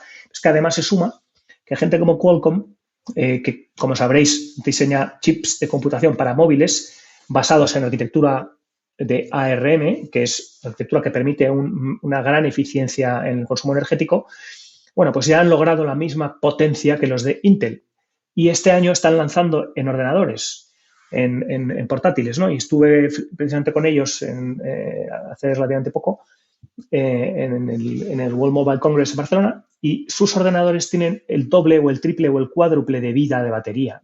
Entonces, una persona que tenga un ordenador de 3 o 4 años, que ya no tenga soporte de Windows 10 y que además me puedo comprar uno con el procesador de Qualcomm que me va a durar 20 horas la batería, pues tengo muchas excusas para cambiar de ordenador, ¿no? Entonces, el ciclo de reemplazo de PCs ayuda a rebotar de ese ciclo. Lo mismo pasa con los móviles, y no hemos metido todavía pues la computación, que todavía no se ha creado una aplicación definitiva, ¿no? Pero la inteligencia artificial pues ayuda a ciertas cosas, ¿no? Con los ordenadores. Entonces, muchas razones para que rebote esos ciclos. Entonces, TSMC sale de una digestión de inventarios donde redujo su capacidad de utilización al 70%, vuelve a 100%, en este año ya está rebotando fortísimo, y encima, se parece un poco aquí a Cosmos, ¿no? Ha estado invirtiendo muchísimo dinero, muchísimo CAPEX en esas nuevas generaciones 3 nanómetros que van a entrar en producción masiva en el año 25 y 26, con lo cual tenemos un fuerte salto en ventas con los costes mantenidos, porque digamos que estaban en la parte mala del ciclo y en la parte mala de la inversión.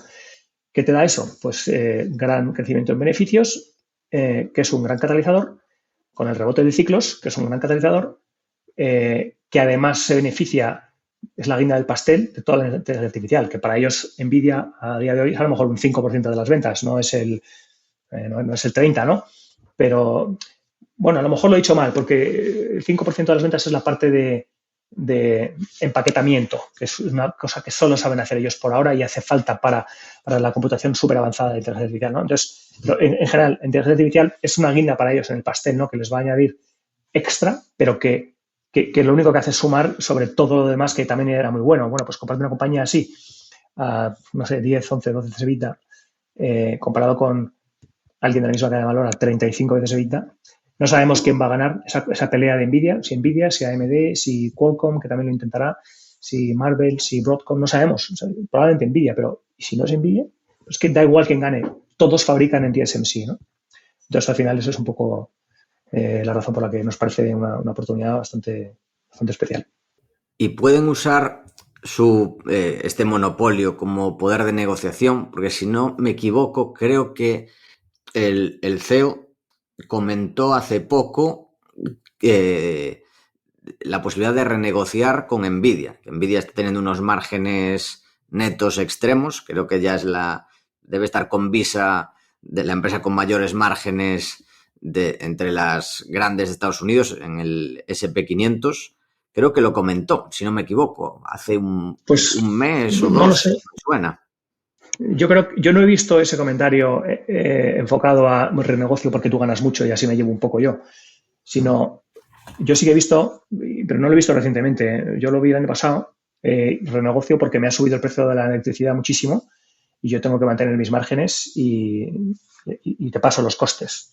O sea, TSMC, esta industria de semiconductores, la verdad es que nunca ha funcionado de esa manera, sino ASML, que también es un monopolio, podría haber dicho te cobro infinito, ¿no? Porque como si no, no puedes hacer nada.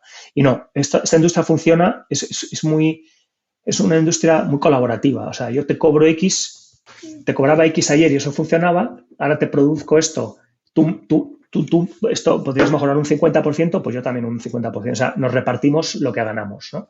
Es colaborativo. Entonces, nunca van a ir a por nadie. No funciona así. Y si no, habría mucho incentivo para que Nvidia trabaje con Intel para que Intel desarrolle lo que hoy no sabe, ¿no? Pero si tú le das la ayuda y el soporte, o con Samsung. Entonces, es muy competitivo. O sea, no es tan fácil. Es un monopolio, pero casi no lo es. O sea, hay mucha gente intentando que no lo sea. Entonces, no funciona así. Funciona de una manera muy colaborativa.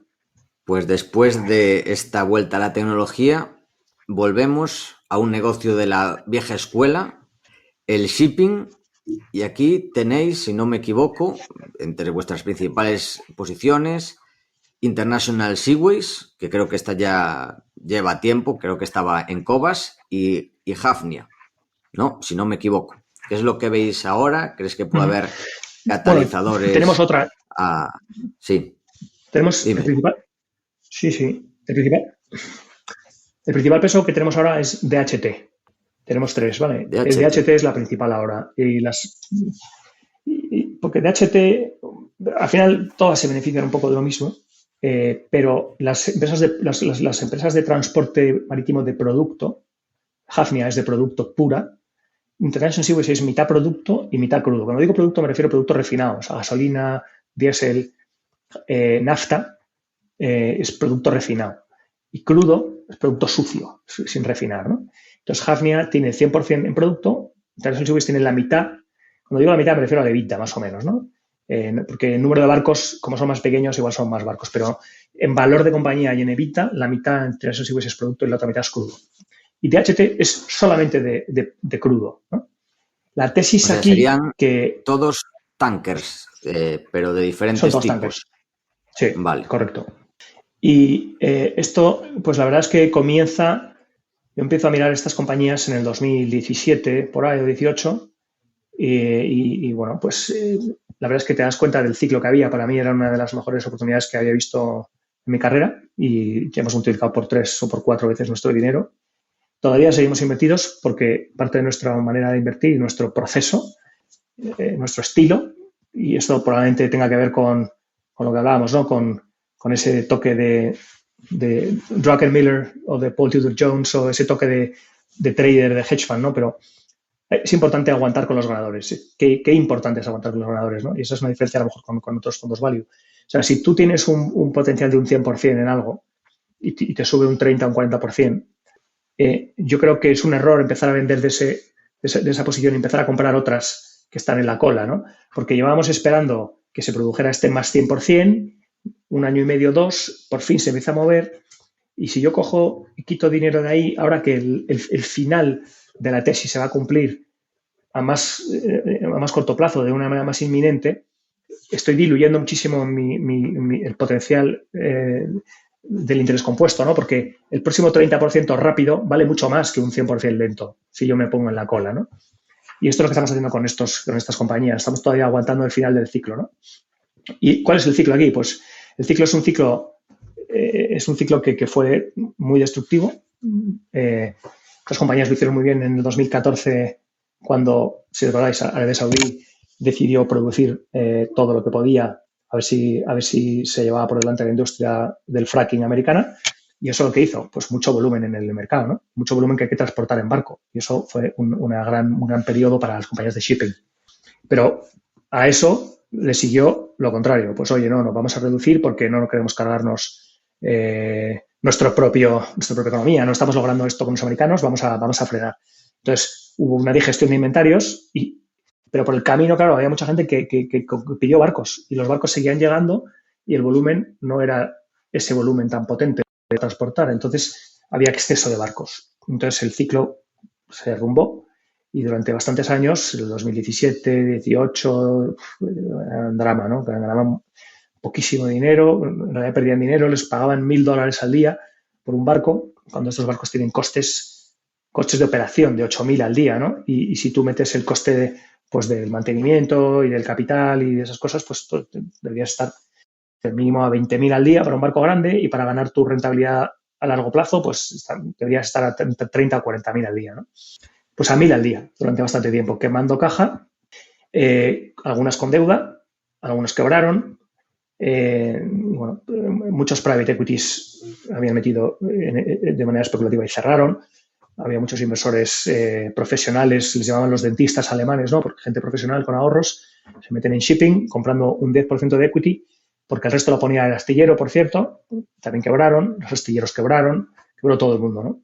Y te das cuenta, sin embargo, que el ciclo va quebrando, va limpiando, va purgando y al final, ¿qué queda? Pues un negocio que tiene que existir. O sea, hay que transportar ese petróleo, ¿no? Porque sigue creciendo el volumen. El volumen de petróleo al año crece 1 millón de barriles al día. Vemos los titulares ahora que la verdad es que son increíblemente sensacionalistas, ¿no? Como que, por ejemplo, ayer que la OPEC ha reducido su objetivo de sus previsiones de demanda.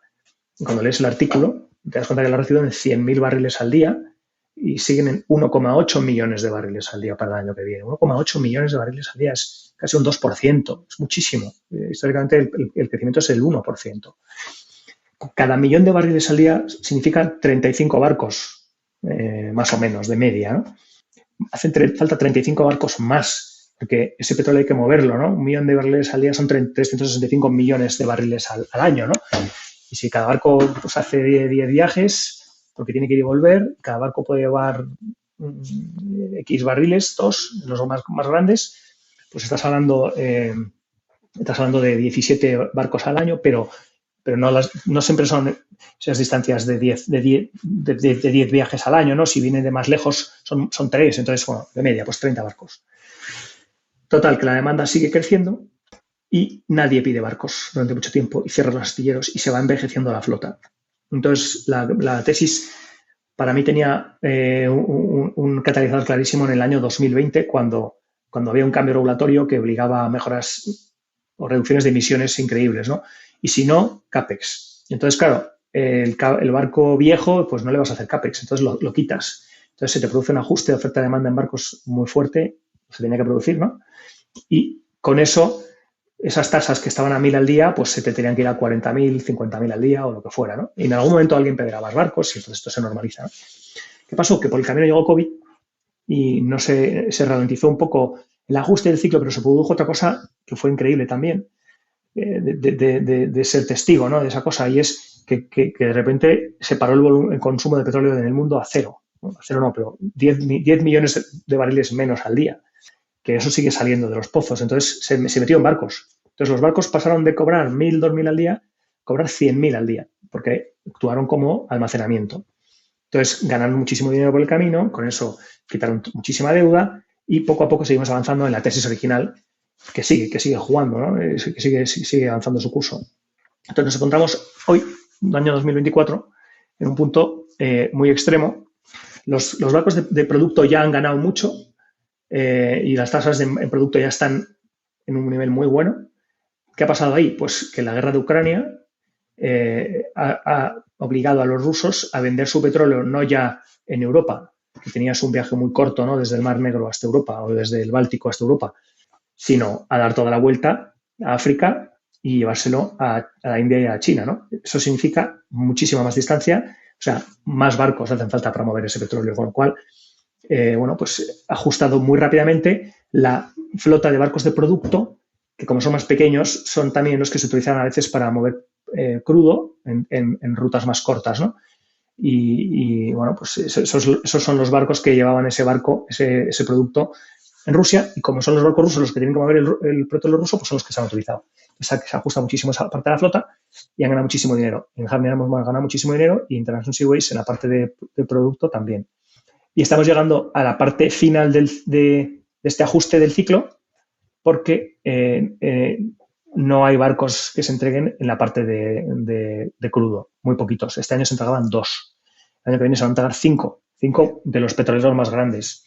Cuando sabemos que el petróleo, la demanda de petróleo sigue creciendo a 1 millón o 1,5 millones al año, cuando sabemos que el petróleo cada vez viene de más lejos, porque viene de Estados Unidos y de la costa atlántica hacia China y la India, que es mucho más distancia que de Medio Oriente a China, con lo cual más barcos.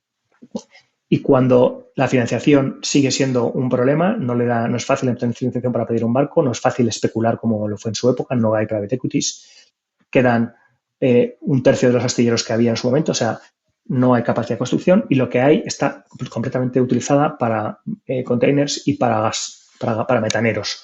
Con lo cual, el que pida un barco hoy lo recibe en el 2028. Y entonces tenemos muchísima visibilidad en que el ciclo de petróleo este año 2024 ya está bastante ajustado. La parte mala del año estamos ganando 40.000 al día, pero la previsión es que en el último trimestre de este año, catalizador, esas tasas suban probablemente bastante y el año que viene se mantengan súper altas. Entonces, por el camino tenemos compañías que siguen muy baratas, nos están pagando entre un 13% y un 20% de dividendo al año y estamos esperando a que ese impulso final de las tasas, algunas puedan hacer que paguen 25 o 30% de dividendo al año o que suba la cotización, en cuyo caso pues habrá que probablemente pensar si hay que seguir ahí o no, ¿no? Es un poco la tesis. La tesis es un ciclo que se va cumpliendo y que bueno, queda la parte final. O sea, han quitado la deuda, que era un buen catalizador, han pagado muchísimos dividendos, estamos cobrando un 20% de dividendo al año en algunas, una cosa increíble, y estamos esperando al empuje final de las tasas, ¿no? Hay un factor aquí que me parece interesante porque cuando lo miras muy de cerca tú lo ves, pero a lo mejor el mercado no lo va a ver. Y a veces nos preocupa, ¿no? Esto es un ciclo, hay que saber cuando dice, ¿no? En la parte de producto ya hay bastantes órdenes que van llegando, sobre todo en la parte de los barcos más grandes, los Aframaxes o los LR2, ¿no? Son barcos como de más o menos no, 80, entre 100.000 toneladas, 100.000 toneladas, ¿no? Y ahí hay mucha orden.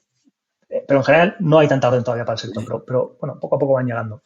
Pero el mercado todavía no se ha preocupado por eso, pero puede empezar a preocuparse por eso, sobre todo en el momento en el que si hay paz en Rusia y Ucrania, que ojalá la haya cuanto antes, pero claro, alguien podrá decir, oye, si esto fue bueno, pues cuando haya paz será malo. Y las estimaciones son que sea un poco malo, tal vez en volumen, pero sobre todo para esos barcos, para los LR2 y Aframaxes. Por el contrario, los barcos grandes, que es donde está DHT, se han visto perjudicadísimos por la guerra de Ucrania y de Rusia, porque mucho de ese volumen que ellos antes llevaban desde Estados Unidos a China e India, ahora va de Estados Unidos a Europa. Porque ese volumen que recibe Europa se está yendo a China e India en barco pequeño. Y el volumen que antes iba a China e India en barco grande, ahora en teoría va a Europa, ¿no? Entonces es una distancia muchísimo más corta y, o sea, digamos que les ha venido mal la crisis de Rusia y Ucrania, ¿no? Entonces, sumando que la paz sería bueno para los barcos, a día de hoy, o sea, digamos que el cambio sería paz, la guerra ya está, ¿no?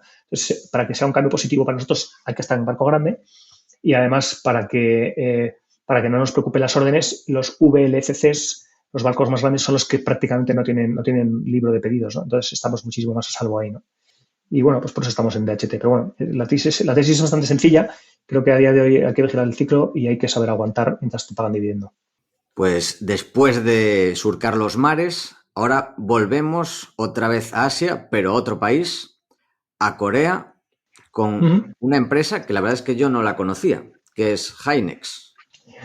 Pues Hainex es una compañía que yo sigo hace muchísimos años, la verdad, es Corea del Sur, y son uno de los 3 únicos jugadores en el mundo en lo suyo. O sea, ¿quién hace la memoria? La memoria, y para que la gente también, los que lo sigan menos de cerca, pues hay memoria DRAM, que es la memoria, por ejemplo, en un móvil, cuando tú tienes muchas ventanas abiertas, eso todo está como preparado en la memoria DRAM, por eso puedes ir de una ventana a la otra, sigue abierto, ¿no? Está en la memoria a corto plazo, ¿no? Ahí solo fabrican Samsung Electronics, Hynix y otra compañía americana que se llama Micron. Solo 3 en el mundo. Hubo muchos, pero esto es un tipo de negocio totalmente despiadado, ¿no? Y todos fueron cerrando y al final quedaron 3. Quedaron 3 y además desde el año 2012, más o menos, si no recuerdo mal, pues se empezó a extender un poco la noción en el mercado de que por fin había habido consolidación y que por fin había disciplina, ¿no? Y yo me acuerdo en ese momento que sí, que tiene sentido, que esa narrativa tiene sentido, pero que había que comprobarlo, había que ver si era verdad o no, ¿no? Y lo hemos comprobado ya en dos ciclos. Entonces, yo creo que ya se puede estar bastante más tranquilo, ¿no? Respecto a la disciplina de la industria. Y Hynix tiene más o menos un 75% de su negocio en DRAM y el otro 25% es en otro tipo de memoria, que es la memoria flash, NAND flash. Y la memoria NAND flash es la memoria donde están guardadas las fotos de los móviles, donde están guardados digamos, es el disco duro, pero sólido, ¿no? De los portátiles a día de hoy, ¿no? Y es un tipo de memoria no volátil, le llaman, non-volatile, porque digamos que la memoria DRAM, cuando apagas el móvil, cuando apagas el ordenador, se apaga. Pero la memoria flash mantiene todos sus datos ahí guardados, ¿no? Y también es una memoria que tiene, o sea, antiguamente eran discos duros que daban vueltas en una parte mecánica, ¿no? Pero eso era más frágil, eso se rompía, ¿no? Y de vez en cuando tenías un problema que se te había roto el disco duro y tenías que recuperarlo y era además carísimo, tenías que ir a un experto que te lo sacara y carísimo. Entonces, poco a poco, la industria poco a poco está cada vez migrando hacia memoria flash, incluso en servidores, ¿no? Y ahora en memoria con inteligencia artificial, curiosamente, como tienen menos latencia, puedes acceder más rápido a esa memoria, también es una razón para tener memoria flash. Pero bueno, lo más importante para Hynix, la verdad, es la memoria en DRAM.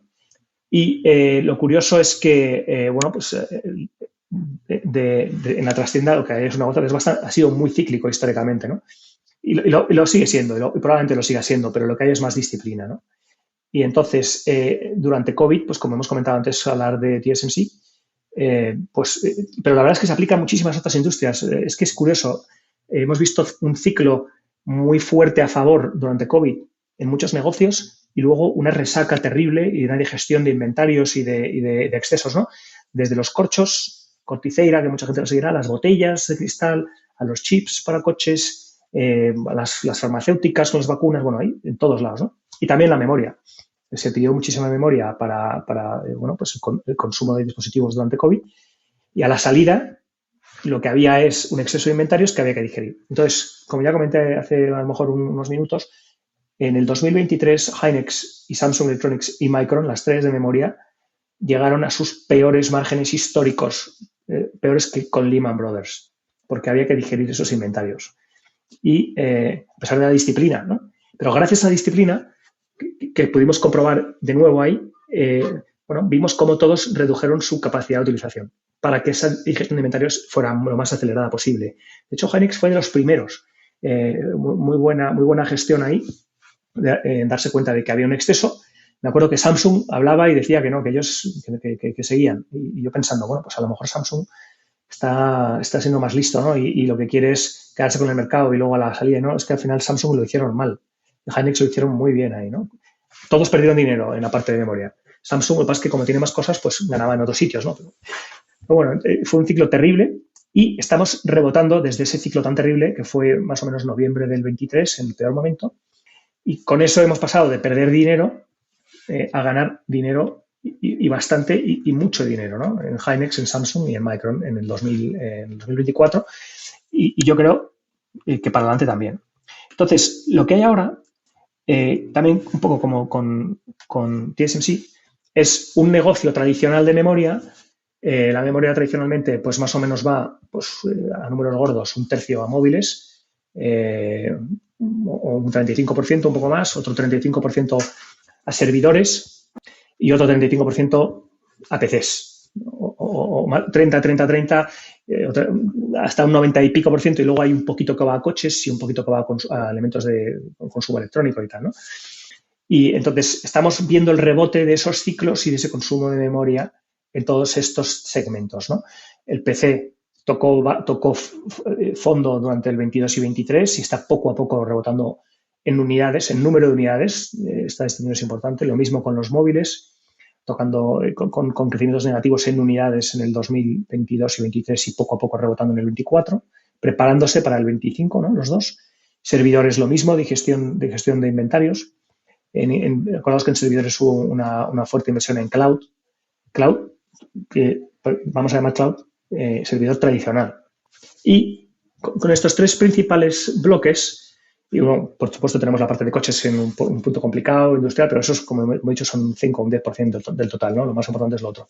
Y tenemos ahora un punto del ciclo en el que todos estos tienen que rebotar, están rebotando, de hecho, lo estamos viendo, pero es que además desde noviembre del 2022, bueno, en realidad mucho antes, pero la gente se cree que empezó ahí, ¿no? Se hizo famosa la inteligencia artificial y tenemos un crecimiento exponencial de demanda para computación de inteligencia artificial.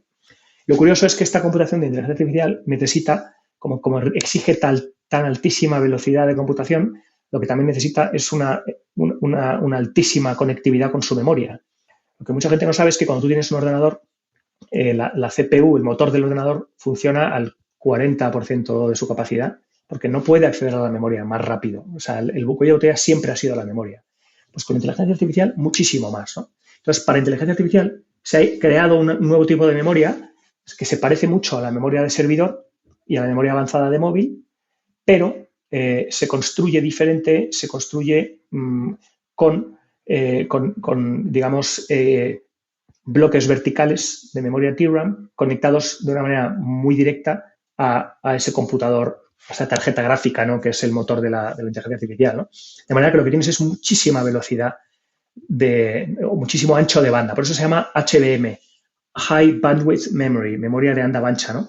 De anda ancha. Esa memoria es la que se conecta con la GPU, la tarjeta gráfica, y la que te permite alcanzar esas velocidades, esas potencias de computación tan altas, no tan elevadas.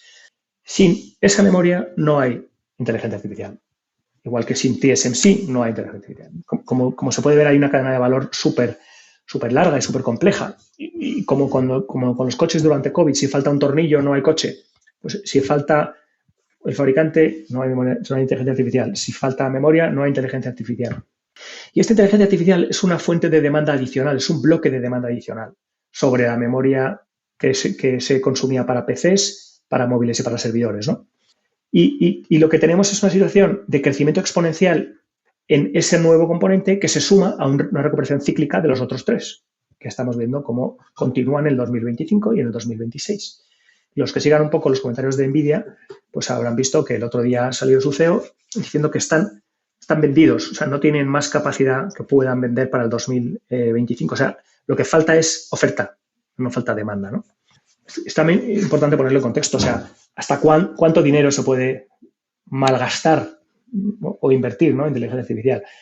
Pues hombre, mucho, porque estamos muy al principio y porque los que se lo están gastando tienen mucho, mucho dinero. O sea, el porcentaje de CAPEX, inteligencia artificial, de la suma de Amazon, Google, Meta, Apple, Tesla, Tencent, Alibaba, para ellos es un porcentaje relativamente pequeño y lo que ellos no quieren es arriesgarse a quedarse fuera.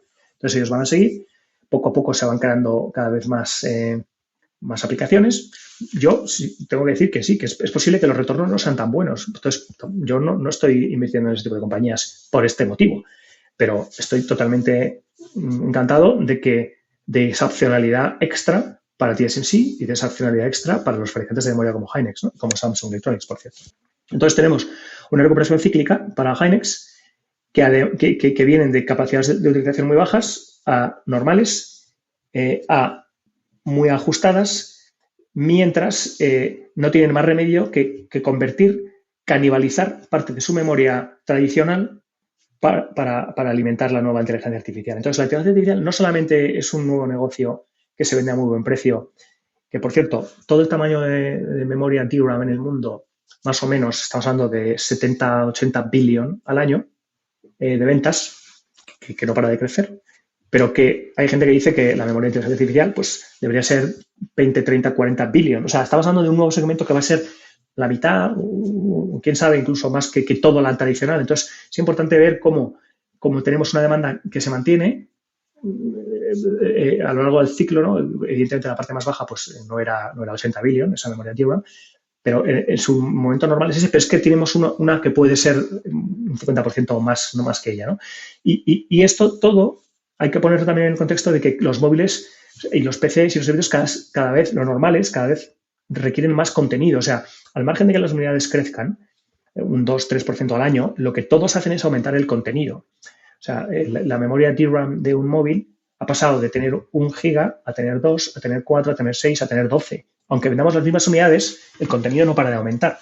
Entonces, eso es estructural, eso no cambia con los ciclos, ¿no? Entonces, tenemos el ciclo, tenemos el contenido que es estructural y tenemos la memoria de inteligencia artificial que es adicional, que canibaliza. Entonces, estamos en un punto muy, muy especial del ciclo, yo creo, en el que el peor punto fue hace 3 trimestres. Estos ciclos no duran 3 trimestres, sino probablemente, no sé, 9, 12, ya veremos. Históricamente han durado bastante más. Estamos hablando, no sé, entre 7 y 10 trimestres. Pero es que lo que no teníamos hasta ahora era tantos componentes independientes que pueden poco a poco compensarse unos con otros. Históricamente solo había PCs, luego PCs y móviles, luego PCs, móviles y servidores. Tenemos cuatro bloques, entonces al final tenemos un mercado cada vez más diversificado.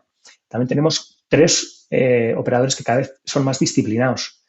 Y disciplinados también es importante porque ayer salieron los resultados de ASML y uno de esos comentarios, por los cuales ha caído casi un 20% en 2 días, es que los fabricantes de memoria no están haciendo CAPEX para aumentar capacidad. Eso es disciplina. Están haciendo CAPEX para evolucionar su tecnología, que siempre lo van a seguir haciendo, ¿no? Pero hay mucha disciplina en el mercado, ¿no? Y esto también es importante porque ha habido desde agosto una narrativa, sobre todo por un banco de inversión de los grandes, diciendo que estamos en el punto final del ciclo en memoria. Y la verdad es que yo he estado haciendo muchas comprobaciones y hablando con mucha gente para comprender si es verdad o no, ¿no? Creo que están equivocados. Creo que el ciclo acaba de empezar y le quedan unos cuantos trimestres. Y, bueno, pues puedes participar en en este rebote de ciclo, más la tendencia estructural de contenido, más la opcionalidad gratis de la inteligencia artificial, que puede, aquí sí que puede ser la mitad de toda la memoria, ¿no? A 3 veces EBITDA. Bueno, pues yo creo que es una oportunidad también muy especial, ¿no? Yo creo que una de las oportunidades más interesantes que he visto también en muchísimo tiempo. Y a nivel valoración, ¿a cuánto está cotizando Hynix actualmente? 3 veces EBITDA. 3 veces EBITDA, sin contar este posible catalizador que comentas de la inteligencia artificial. O ya... No, bueno, 3 veces con lo que ya venden este año. Este año ya Sí. tienen algo. Este año están vendiendo alrededor si no recuerdo mal, entre un 5 y entre un 5 y un 10, o sea, un 7% en volumen y un 15% en ventas. Pero el año que viene van a vender el doble y luego otra vez el doble. ¿Sabes? O sea, hay algo ya metido, pero muy poco. O sea, estamos en 3 veces ya, pues del 2024, ¿no? Vale, o sea, sin contar, no son 3 veces EBITDA de dentro de 3 años, digamos. No, de este año. Y 2 y pico del año que viene. O sea, ridículo. También te voy a decir una cosa, esta compañía nunca ha estado a 15 veces EBITDA, ni a 30 veces EBITDA. O sea, para nosotros también lo del value es muy importante el contexto. O sea, Sí. ¿cuánto debería valer esta compañía? El contexto histórico de esta compañía es el que es, por estar en el país que está, por estar en el negocio que está, que es más cíclico. Entonces, esta compañía, para nosotros el value el value, ¿no?, aplicado a esta compañía no dice que 3 veces EBITDA se va a 15 veces EBITDA, no. A lo mejor tiene que estar a 6 o a 7 veces EBITDA. Debería estar más alta si fuera equiparable y si la gente entendiera y el mercado entendiera que al final es tan importante para la inteligencia artificial como otras cosas. Pues debería cotizar al mismo nivel que TSMC, por ejemplo. Pues a 10 veces EBITDA. No lo sé. O sea, históricamente nunca ha estado ahí, ¿no? Pero bueno, está. Por eso digo que cada cual luego aplicará la valoración como ellos piensen. Nosotros lo primero que hacemos es mirar los números de consenso y decir 3 veces EBITDA. Eso como es. Eso es muy barato. ¿Qué potencial tenemos? Nosotros tenemos nuestro número y el número también va a depender de cómo van encajando las piezas operativas, ¿no? Es un tema de valor y de horizonte temporal. O sea, quiero decir, si el ciclo avanza X trimestres, si esto llega a donde llega, pues también sabemos que el ciclo se va a dar la vuelta y habrá que irse. No solamente hay que esperar hasta que llegue al número, es que igual nunca llega, ¿no? Volvemos a lo de Stan Druckenmiller y Paul Tudor Jones. ¿Sabes? Por supuesto, el valor es importantísimo, Howard Marks y todos los value, toda la vida, por supuesto, pero también ser capaces de tener esa manera de enfocar las cosas que es un poco diferente, ¿no? Pues después de este repaso de algunas de las principales posiciones que reflejan esta filosofía que hemos comentado, nos gustaría preguntarte sobre algún error que puede ser actual o alguno más histórico que te haya marcado. Sí, pues mira, uno muy reciente, pero también es curioso algo, y es que el error no se produce cuando vendes. El error se produjo hace mucho tiempo y de repente te das cuenta y lo vendes. O sea que hace poco nos hemos dado cuenta de que algo era un error y lo hemos tenido que vender, lo hemos vendido, ¿no? Y hemos logrado esa paz emocional por haberlo vendido, porque nos hemos demostrado una vez más a nosotros mismos que somos capaces de quitar las cosas que no funcionan, ¿no? Y dices, bueno, qué maravilla, ¿no? Por cierto, nadie nos exige que nunca cometamos errores. Sabemos que alguno vamos a cometer de vez en cuando y creo que lo que nos exigen es que perdamos lo menos posible, ¿no? En este caso, la compañía se llama Ubisoft. Algunos la conocerán. Son un diseñador de videojuegos. También son un publicador, se llaman publishers, ¿no? Porque son el estudio que lo hace, pero luego ellos lo venden, ¿no? O sea, lo venden. Y la verdad es que se ha confirmado que era un error. Pues después de bastante tiempo, después de casi, no sé, 2 años y pico, ¿no? Y la verdad es que es una pena, pero pues es lo que es. Cuando compramos la compañía, que ya había caído un 50%, y la codicia, ¿no?, que tenemos algunos value, porque cuando algo cae, dices, seguro que hay que comprar, ¿no? Bueno, en este caso había caído un 50% y entendíamos por qué había caído. Había un problema de acoso, cultura corporativa, ¿no?, de acoso sexual en algunos de sus estudios. Es cierto que pasaba en otros muchos competidores, o sea, parece que es un tema de la industria o así, en algunos sitios de la industria. La compañía lo admitió e intentó poner y puso medidas. Entonces, un catalizador era, bueno, esto no es permanente y lo van a arreglar. Fenomenal. Hicimos muchísimo trabajo, la verdad, hablando con expertos. Hacemos esto cuando hablamos con una compañía. Luego hablamos con expertos, con gente de la industria, antiguos empleados, para entender lo que está pasando, porque desde fuera, pues oye, a veces es difícil saber lo que está pasando, ¿no? Pero cuando hablas con gente de la industria, de competidores, antiguos empleados, pues puedes a veces llegar a conclusiones más informadas, ¿no? Y en este caso, confirmamos que sí, que había habido algunos problemas, pero que no eran diferentes de otras compañías, que había una gran cultura de creatividad y que bueno, que lo iban a arreglar. Y el segundo problema que tenía la compañía es que estaba bastante dispersa, porque tenían una serie de franquicias, como ellos les llaman, unos juegos principales, que les iban muy bien, pero tenían luego muchas aventurillas que intentaban cosas con todo. Y claro, eso era dinero, o sea, han hecho muchísima inversión en I+D que probablemente no haría falta. Y si tú comparabas con otras compañías del sector, gastaban muchísimo más en I+D que otros, para lograr, pues hombre, unas ventas que no se correspondían, ¿no?, con ese gasto en I+D. Entonces tenían que cambiar eso. Y la compañía empezó a dar pasos muy interesantes para racionalizar y decir, mira, nos quedamos con lo importante, lo demás cerraron varios juegos que dijeron que ya no iban a continuar con ellos y decidieron que se iban a concentrar en lo que tenían entre manos y con eso teníamos una visibilidad muy clara hacia la generación de caja y una valoración que tenía que cambiar de una manera bueno, pues extrema, ¿no? Por el camino tuvimos un punto en el que pareció que fue un éxito, pero por otro lado fue un error.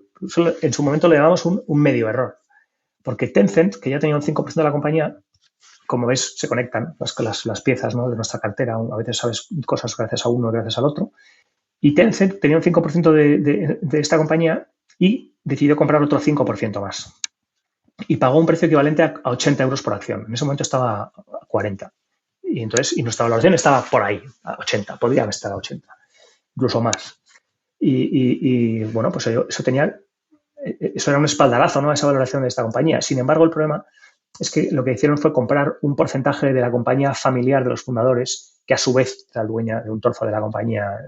Entonces, los minoritarios es como que nos quedamos un poco con cara de tontos, la verdad.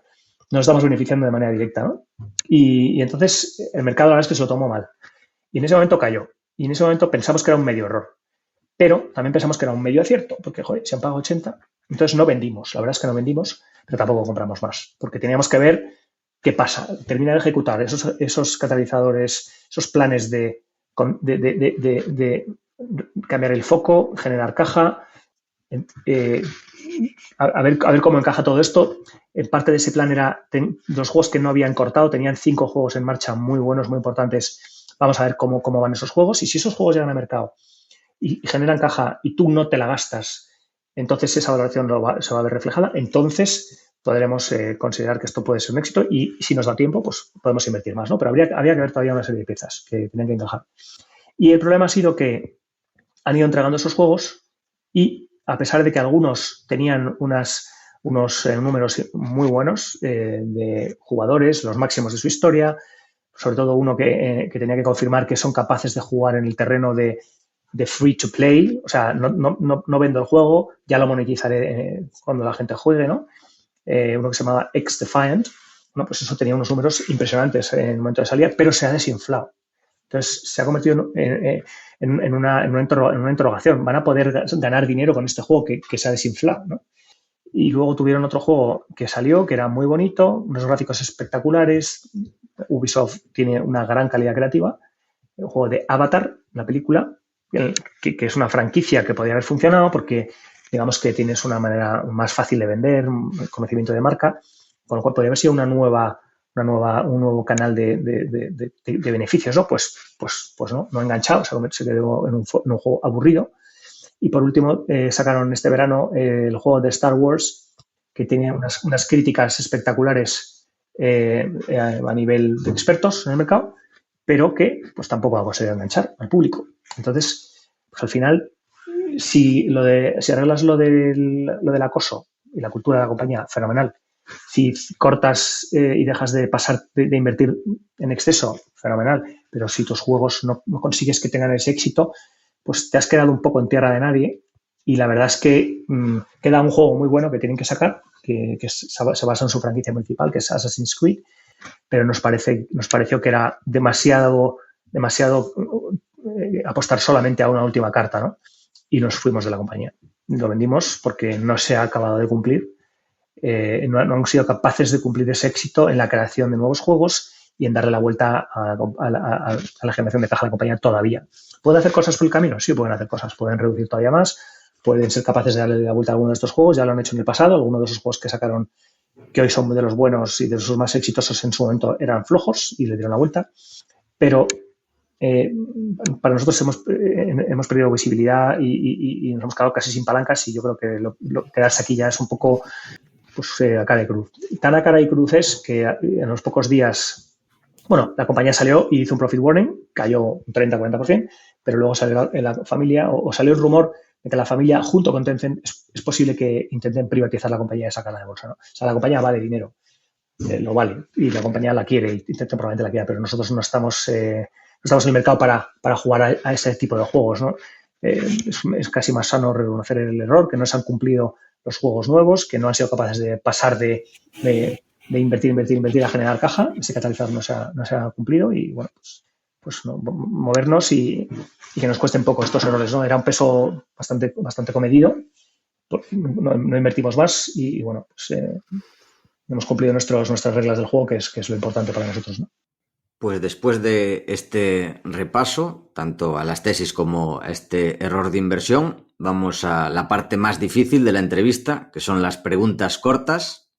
Y la primera, que la hemos comentado, un deportista o equipo histórico de cualquier deporte, que vas a decir uno, porque Rafa Nadal está prohibido, aunque estarían parejos, ¿no? Sí, la verdad es que yo soy un gran fan de Federer, lo sigo hace muchísimo tiempo, y es una cosa, vamos, a veces veo vídeos de Federer en el móvil, está retirado y tal. Me encanta el tenis, pero me parece una cosa espectacular, y me parece que también qué buen compañero ha sido para Nadal, ¿no? Porque yo creo que son dos personas que se ve que tienen una manera de enfocar la vida y cómo se comportan con recoge pelotas, y gente que lo ha hecho todo, lo ha logrado todo, y sin embargo sigue con los pies en la tierra. Entonces yo creo que son modelos en más de una cosa, ¿no? La siguiente, un artista de cualquier tipo, el que quieras. Pues la verdad es que a mí me encanta, sí, soy un absoluto ignorante, pero tengo que decir que a mí me suele emocionar a veces o la música o la pintura. Y pues pintura, me encanta quedarme mirando cuadros a veces, y uno que me parece increíble es Velázquez. Y creo que fue un genio, ¿no? Tengo entendido que ha sido un genio en muchísimas cosas, ¿no? Pero el otro día me emocioné muchísimo, por ejemplo, escuchando bueno, pues una pieza de Mozart, ¿no? Que puso un hijo mío, que además me hizo mucha ilusión que la pusiera, porque en el fondo a veces les oyes escuchando otra música y digo, hombre, qué maravilla. O sea, que te he dicho dos. Y no son muy originales porque son genios y supongo que todo el mundo los admira, ¿no? Pero bueno, sabes que a mí me tocan la fibra. Un empresario. Pues un empresario, pues mira, te voy a decir a alguien, te voy a decir otro, pero mis padres, porque valoro mucho lo que han sido capaces de luchar y de no tirar la toalla. Yo creo que el mundo del empresario es fantástico cuando todo va bien y todo el mundo ve desde fuera el éxito, y mucha gente a veces envidia el éxito, pero es importante ver la capacidad de lucha y también la ética, porque a veces parece que el camino fácil sea otro, ¿no? Y no. Entonces, mis padres. Un filósofo o pensador.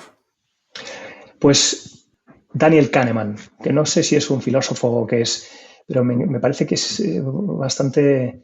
bueno, y su compañero, ¿no? Tversky, como se diga. Pero me parece que su enfoque sobre cómo pensamos las personas a nivel de inversión, pero que al final es una manera de enfocar la vida, ¿no? Cómo las emociones se interfieren en las decisiones. Me parece una manera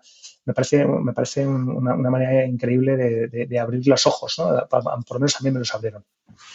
Un sitio para comer y qué pedir en ese sitio. Pues no sé si lo conocerá mucha gente, seguro que bastantes, pero el restaurante Landa, que está en Burgos, y huevos fritos con morcilla. Es una cosa que me parece espectacular. Menos mal que no se llama caviar y que no lo venden a 100 euros, porque si no sería un drama, pero es una de las comidas más ricas. Una canción. Pues una que me parece que la oyes desde que eres pequeño en sitios, ¿no? The Gambler, de Kenny Rogers. Es un jugador que juega al póker, pero que en el fondo también se puede aplicar a muchas cosas en la vida, ¿no? Una película. Pues, pues puedo decir dos que se parecen, la verdad. Ben-Hur me parece es una película que también siempre tiene con muchísimo mensaje, más allá de solo la historia. Y una que se parece a Ben-Hur, que también yo creo que es espectacular, que es La Pasión de Mel Gibson. Define el valor de Mel Gibson, la verdad, en hacer una película como esa. Y para terminar, un videojuego. Pues mira, te voy a decir uno que yo no juego, pero mis hijos juegan y me cuentan cosas y me parece que todo lo que me cuentan me parece, la verdad, increíble. El GTA V, que es un juego de una compañía que se llama Rockstar Games, que compite con Ubisoft. Bueno, no directamente, ¿no? Porque cada cual hace sus géneros, como le llaman. Pero que es increíble que este juego parece que se creó por primera vez en el 2013 y sigue dominando y manteniendo una comunidad absolutamente enganchada y comprometida. Y la calidad, o sea, cuando tú ves ciertas cosas fíjate en esto y dices, es verdad, es una cosa increíble, ¿no? Parece que es un juego increíble. Para terminar... Y eso sí. Que, por cierto, les prohíbo a mis hijos jugar más de la cuenta. Entonces, cuando les digo jugar, a veces juegan a este. Pero bueno. Y para terminar, me gustaría pedirte algún consejo o libros para inversores. ¿Qué libros recomendarías a alguien que está pensando en aprender a invertir o seguir avanzando? Pues mira, hay un libro que me encantó a mí, que es súper fácil, no lo digo porque sea fácil de leer, pero es que me pareció súper interesante, que se llama el pequeño libro de Behavioral Investing, de inversión, The Little Book of Behavioral Investing. Sí, lo escribió un señor que se llama James Montier y es muy divertido y muy intuitivo. La verdad es que es una maravilla de libro. Y te abre los ojos. Yo creo que esto de invertir va también de que cada cual abre los ojos sobre cómo es él mismo y con eso sea capaz de adaptarse, ¿no? Y sobrevivir, más que de la compañía perfecta, el sector perfecto, eso no existe, ¿no? Yo creo que va mucho de también ser capaz de adaptarse. Pues, Andrés, muchas gracias por compartir estas 2 horas con nosotros. Ha sido muy completo, ha sido un placer tenerte aquí. Y para terminar, te cedemos el micrófono para lo que quieras y también aprovechamos para preguntarte si alguien está interesado en invertir en fondo, ¿qué pasos tendría que seguir? Pues mira, nuestro fondo está domiciliado en Luxemburgo, es un fondo normal y corriente, abierto, no hay aportación mínima y lo hicimos así para que sea lo más fácil para todo el mundo poder invertir, traspasable, con todas las ventajas fiscales que eso conlleva, etcétera, ¿no? Desde muchísimos sitios, la verdad. O sea, lo hemos lanzado desde AIG, como decía, porque la parte regulatoria, la parte administrativa es muy importante y AIG da todo el apoyo, pero no es un fondo para los clientes de AIG solo, que es una gran banca privada, ¿no? O sea, queremos compartir.